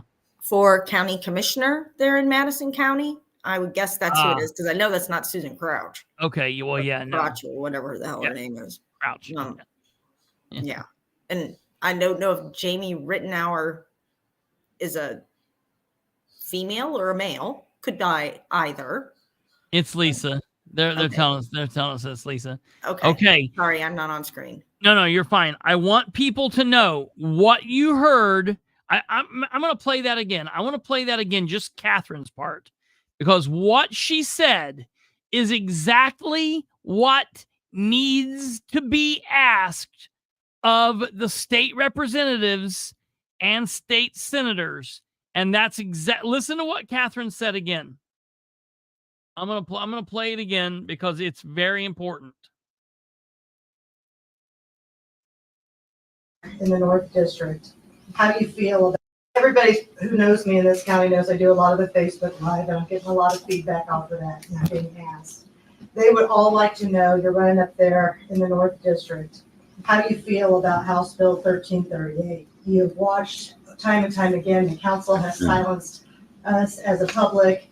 The commissioners have silenced us as a public. As I was chief deputy in this county, I was silenced to speak on behalf of the people who have passed. We do not have a more. We do not have a voice anymore. And so they want to know, are you going to support this House bill? Or are you going to make the changes in there that the people can speak and be heard? There is a difference between hate, and I hear that all the time on Facebook. There's a difference between hate and truth. And it is time for this county to get transparent, because we are not seeing elected officials put their tax records up for us to see. We are watching things get hidden as quickly as they possibly can do it. We are seeing cover up, and enough is enough. The people deserve to speak. I am sick and tired of listening to, I want your vote, but I don't want your voice. That was perfect. The only thing that I can tell you, the only thing that I need to tell people when speaking, because to my knowledge, I don't know if Rinker has a knowledge of 1338. You might be talking to people that don't even know what it is. Even some running for state representative, they might not have had a chance to know what this is. So when people are specifically when you're talking to either the current state representatives or the people running for state representative, this is what you need to say. Exactly what Catherine said, but at the start, you need to say, House Bill 1338 is stating that they're going to give the local governments the ability to make policies and rules, not laws, that are unconstitutional and attempting to silence the public. What is your position on this? Give them just a little snippet of what the bill is and say, we want to know where you stand on this. And as your boss, as a member of the electorate, I am telling you, I do not want you supporting this. I want them to toss this out. So, okay, good. Catherine's here. Catherine, you did an absolute excellent job. That is absolutely awesome. So what they are already, what are we saying there, Bree? So what are, come at me again with that and let me know what you're saying there. I think there needs to be an ing on the end of it. So what they What are they already doing. Silencing the public. Yeah, silence the public. Yeah, yes. I'm sick of people who want my vote and not my voice. Absolutely. Well, it was said by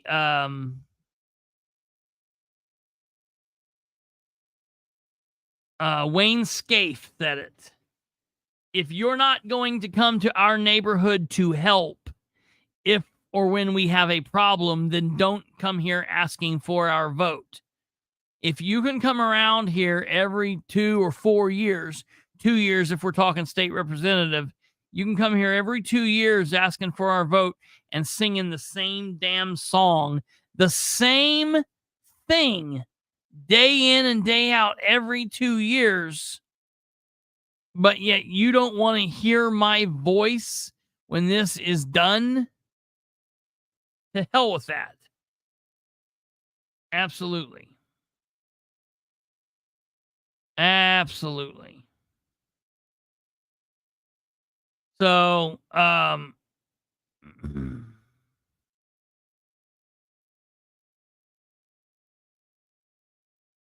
Susan Crouch had to leave and really wouldn't take questions. Leaving, I don't have a problem with. Taking questions, I got a problem with. If that crazy ass doesn't want to take questions, then she should not be our lieutenant governor. Let me be very clear. Susan Crouch sucks. She needs to jump in the same Ohio River with Holcomb and float on down to wherever the hell it takes them as fast as possible. Susan Crouch is a bright, shining example of everything that sucks in politics. So that's where I stand there.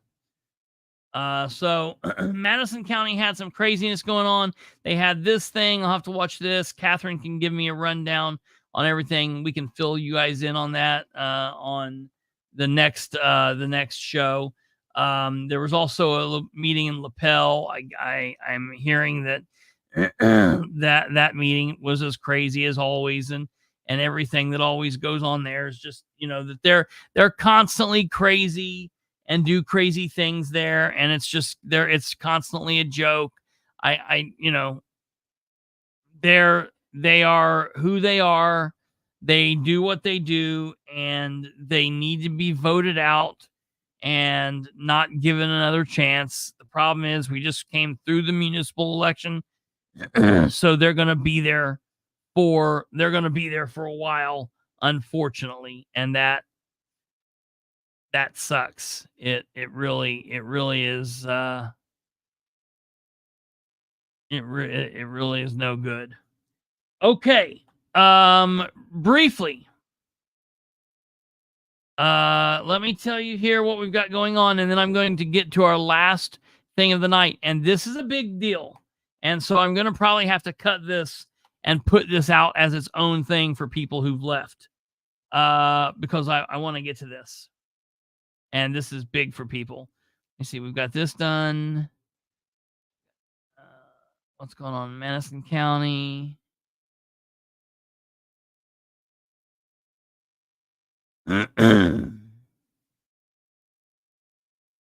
Okay.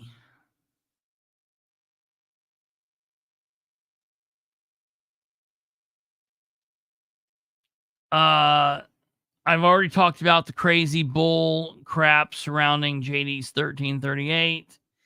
All right, folks, here's the last thing of the night. And this is directly for Delaware County. I want you guys to listen to me very carefully. Very carefully.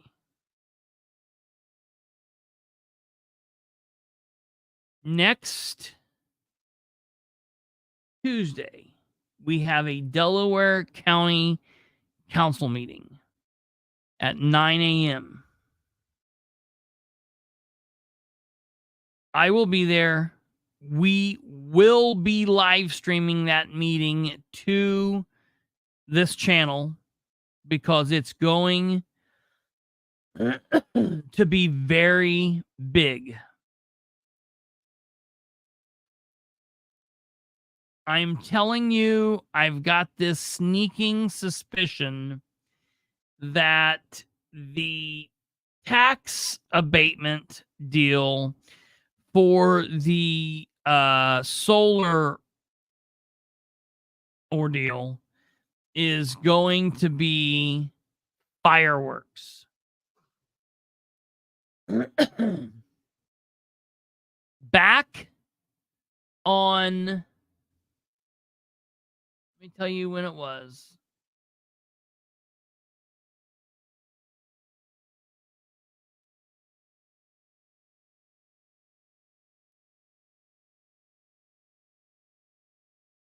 Back in November, the end of November, I sent a record request to John Brook, attorney for the Delaware County Commissioners. And I sent the record request to Brook that said the following. I'm sending the below record request for records pertaining to your office, and I'm asking that you look into these as soon as possible. And please respond as soon as possible. Everything that I am currently requesting is something that is currently ongoing and should be easy to dig out and submit to me in a timely manner.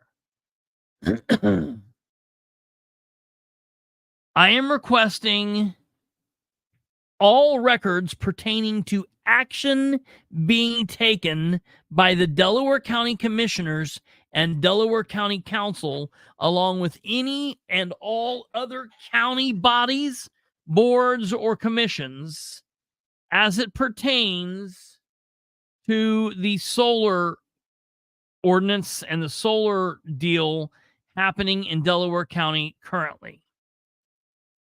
I am willing to take receipt of these records either via electronic mail here, in person, or whichever way is more suitable for you all. This request is being sent to you, and I sent the request to them for the very first time on the 21st of November. Under Indiana Access to Public Record Act, I am requesting the Economic Development Agreement between Invenergy, Meadow Forge, and Delaware County. I am requesting the Tax Abatement Agreement between Invenergy and Delaware County.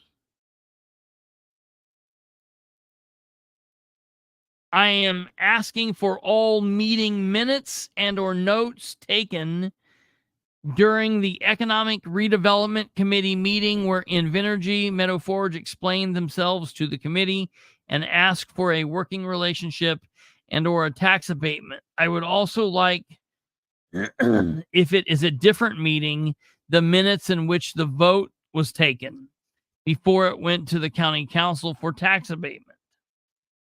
I want all emails to or from between Invenergy and Brad Bookout, James King, Shannon Henry, Scott Alexander, Jessica Piper about this project. Okay. From January 1st, 2020 through December 6th, 2023. I'm asking for all emails to or from Brad Bookout, James King, Shannon Henry about this project from January 1st, 2020 through December 6th. Those are two different things. I am requesting all documents from Invenergy to Delaware County explaining the $1.6 million that the county will receive. Okay, and I've requested all of this. And from the 21st up through until today, have still not heard anything from Delaware County. Then I sent a follow-up email on December 6th. Okay. And I did not hear anything.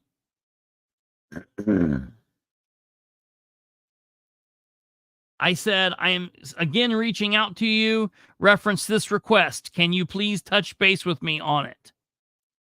And I got nothing. I saw, I was by John Brooks' office today, and that spurred my memory.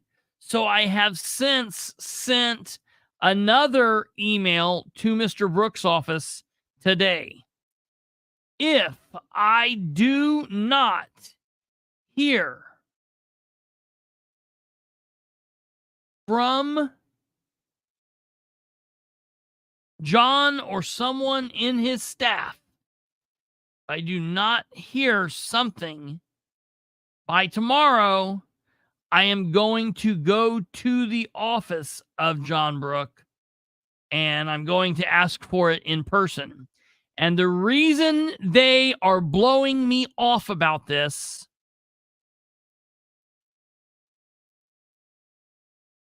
and the reason I have such a problem with this is the Economic Development Agreement. Ladies and gentlemen, I was able to come into contact tonight with two separate sources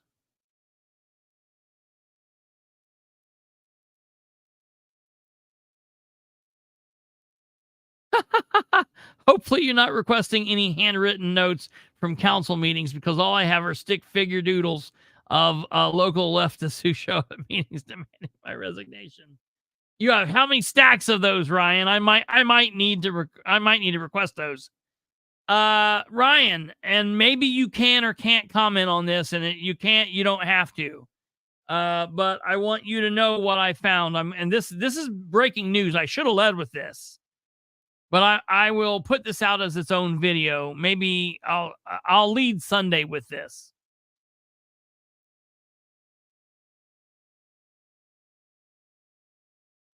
I know why they do not want. Is Annie here? Annie Anomalous, are you here? Annie needs to be in here for this. I know why they are not giving the economic development agreement. I was told after the November meeting, I was contacted by a person who is involved in this that told me that they had been contacted by someone, and that person said, hey, you need to reach out to Bilbrey and tell Bilbrey that he needs to request the economic development agreement now, get it, and get it quickly, because there is a needle in the haystack. There is the smoking gun in that document. And the person asked the person what they were talking about, and they said, I don't know. I don't even know. I just know there is something, and the words stated was, there is something that Brad Bookout has not shared with the county. So I went crazy about this. And tonight, I was made aware that I don't know what's going to happen in the meeting. So let me tell you where we are in the process. The tax abatement stuff's come up, whether rescinding it or not. It went to the tax abatement committee. We've already talked about that the companies were they became utility companies, and the abatement, their property stuff's going to depreciate really fast, and the counselors were told that they could rescind the abatement if they so wanted to, yada, yada, yada. We talked about that weeks ago, a couple weeks ago, because the meeting was just like 2 weeks ago. They at some point, and I don't know when, sometime this week, into last week, beginning of this week, have had an executive meeting. I do not know what's going on with the executive meeting. I think I can probably put two and two together. But I can tell you right now, Jessica Piper does not want to be anywhere near this. And I'm going to tell you why I think that is. I have a belief in my mind that we have 3 Delaware County Council seats up for election this year. We have 3 at-large seats. They currently are held by 3 counselors: Ryan Webb, Jessica Piper, and Eugene Whitehead. Only 2 of these people are incumbents. Whitehead and Webb, or excuse me, however much I would like that to be true, Piper and Webb. Piper and Webb are incumbents. Whitehead was caucused in. So although on the ballot, technically, he will be considered an incumbent, he has never been elected by the people. So they're all running for their seats. Okay. I know that there are close to 4 or 5 different other people running. This is how I believe that this is shaking out. I believe that Jessica Piper and Amber Green are going to be running against each other one-on-one, whoever can knock the other out. Because Jessica does not like Amber. Jessica has done whatever she could do to blackball Amber. She's been ridiculous. Jessica is a ridiculous person. She's a ridiculous human. All right? She's a horrible counselor. That then leaves 2 other seats, Webb, Whitehead, and like 3 or 4 other office holders.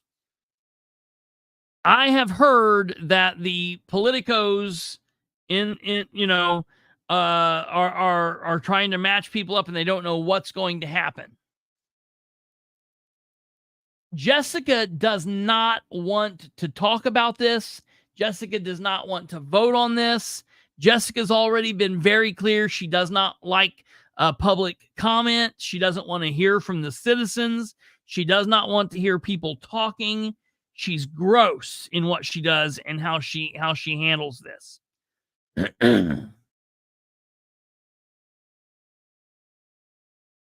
However, in the Economic Development Agreement, the commissioners, mind you, the executive body, signed an agreement with these companies. That means the 3 commissioners apparently approved, and this is a long document, so it's a lot of reading, and it takes, you would need to read this several times through. I would be willing to say that King didn't ever read past the 2nd page. I would be willing to say that Shannon Henry probably didn't read past the 2nd page. They allowed themselves to be led around by the nose by John Brook, and they allowed themselves to be led around by the nose by Bradley Bookout. John Brook and Bradley Bookout. In the agreement, the solar company that wrote this agreement up wrote in a clause that states, no matter what happens with the abatement, whether it's voted on and it fails, it's never given, or it's voted on and rescinded, the county is still responsible for paying them $5.6 million.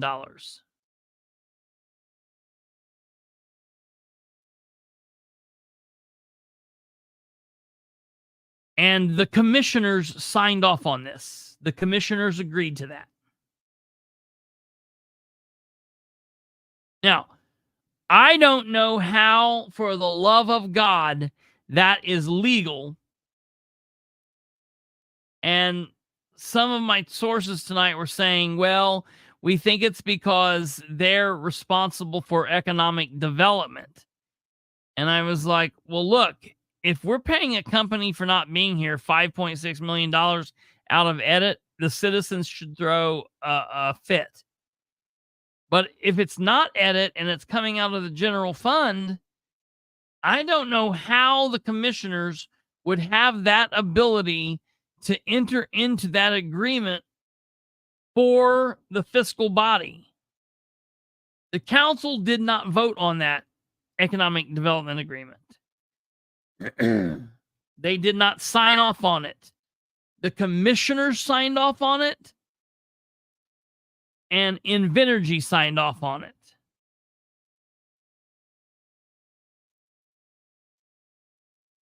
Karen, that's a good question. What reason? What reason?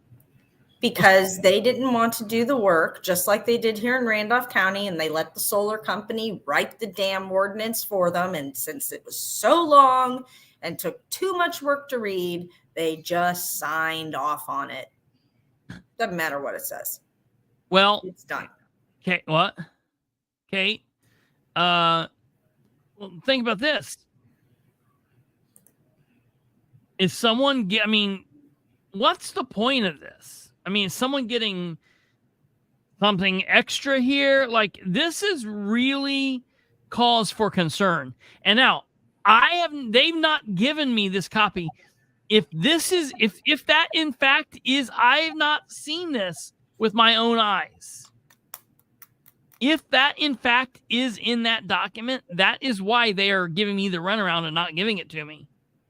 Well, and it's a problem because the council is the fiscal body. They have the authority over abatement, not the commissioners. Absolutely. So I'm here to tell you, depending on how Jessica runs this should wrap her election up early. Her election should be toast. Forward. I've been waiting on that document since November 21st.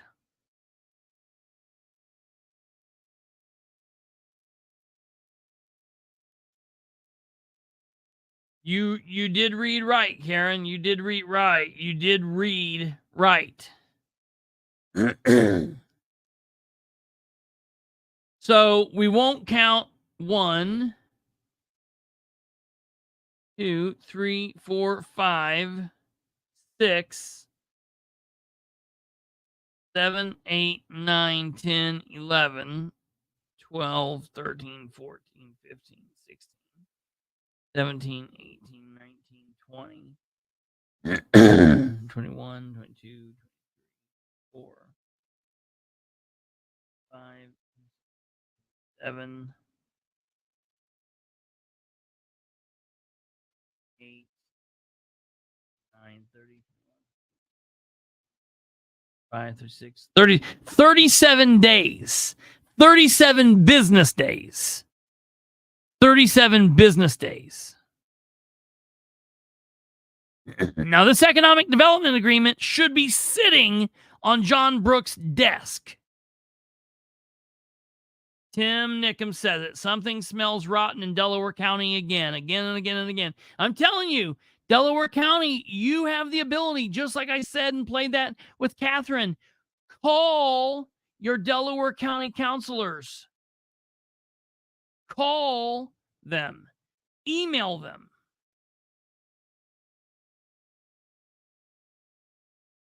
Tell them you expect a vote on this. Tell them one way or another. And maybe, you know what? I'm going to tell you what it sounds like. It sounds like we're to the point that if they vote on it, we're screwed. If they rescind it, we're screwed. If they pass it, we're screwed. So it's like the commissioners allowed this to happen.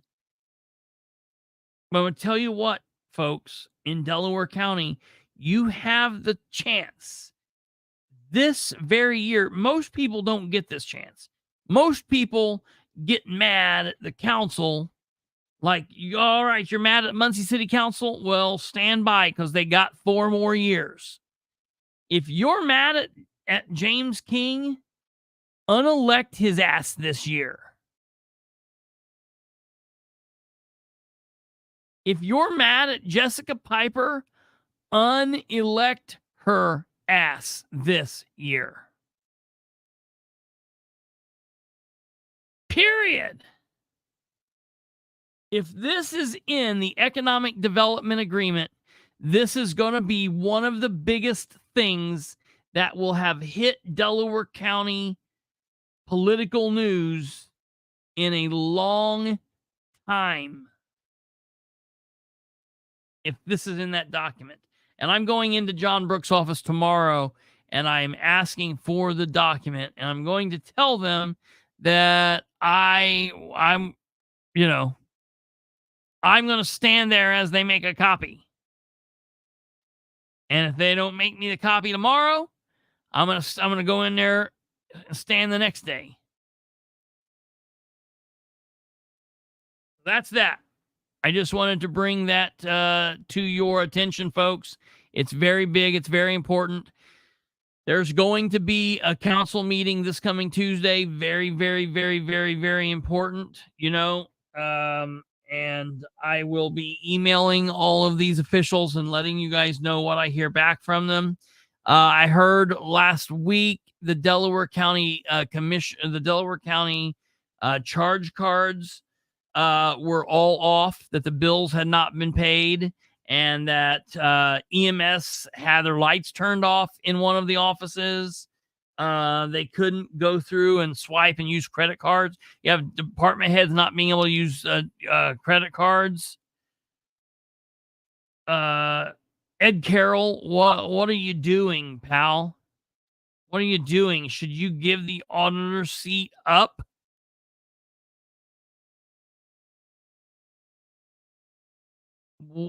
This is a joke. If this is in there, like, political heads need to roll. Jessica needs to be beat, and James King needs to be beat, and I'm still in hopes that someone will run against Sherry Riggin. I don't know who or what or when or why or how, but I hope that happens. But at the end of the day, all we need is one good commissioner to stand ground, and we need to get rid of Jessica Piper. It is. Wait, what part? What part, W.E.F.? What part is the serious allegations? Which part?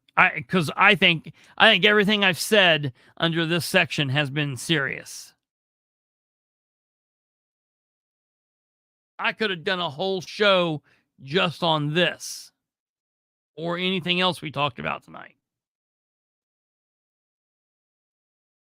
Problem is, I got hit with all of this crap at once. And I'm like, what do I talk about? People need to hear about all of this stuff. Oh, yeah.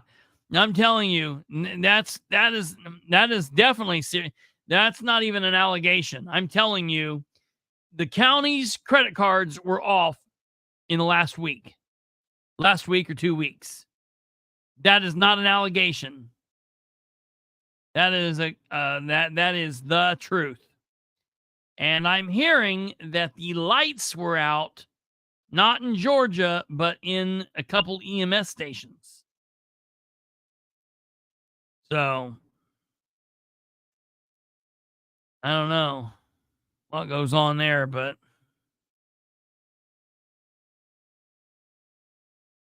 now I'm just seeing that's the night the lights went out in Georgia. So, all right, ladies and gentlemen, I am going. Today's Thursday. That means I'm off tomorrow. Woo! No show tomorrow.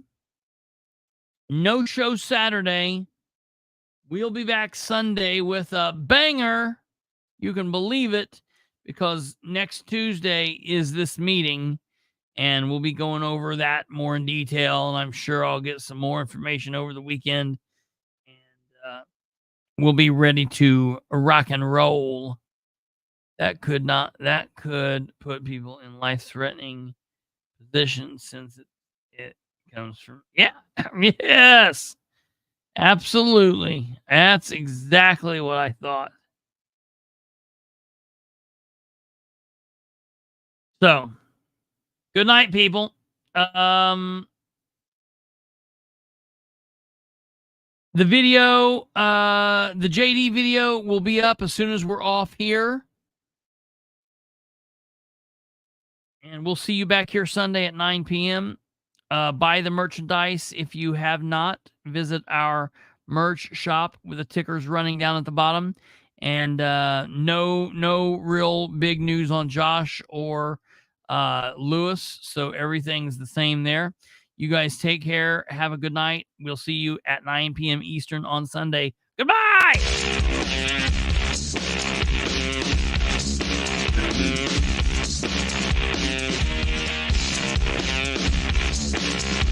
What's this baloney, Kristopher? Smooches to Brandon, and what do we get? Yeah, right. Well, that's Klaus Schwab talking to him, so it's like this is from Satan.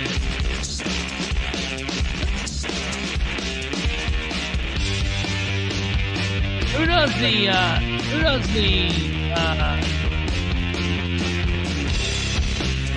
business card? Business card. I don't remember. I ordered business cards in reality. Got them here, and like a week later, changed the name of the show.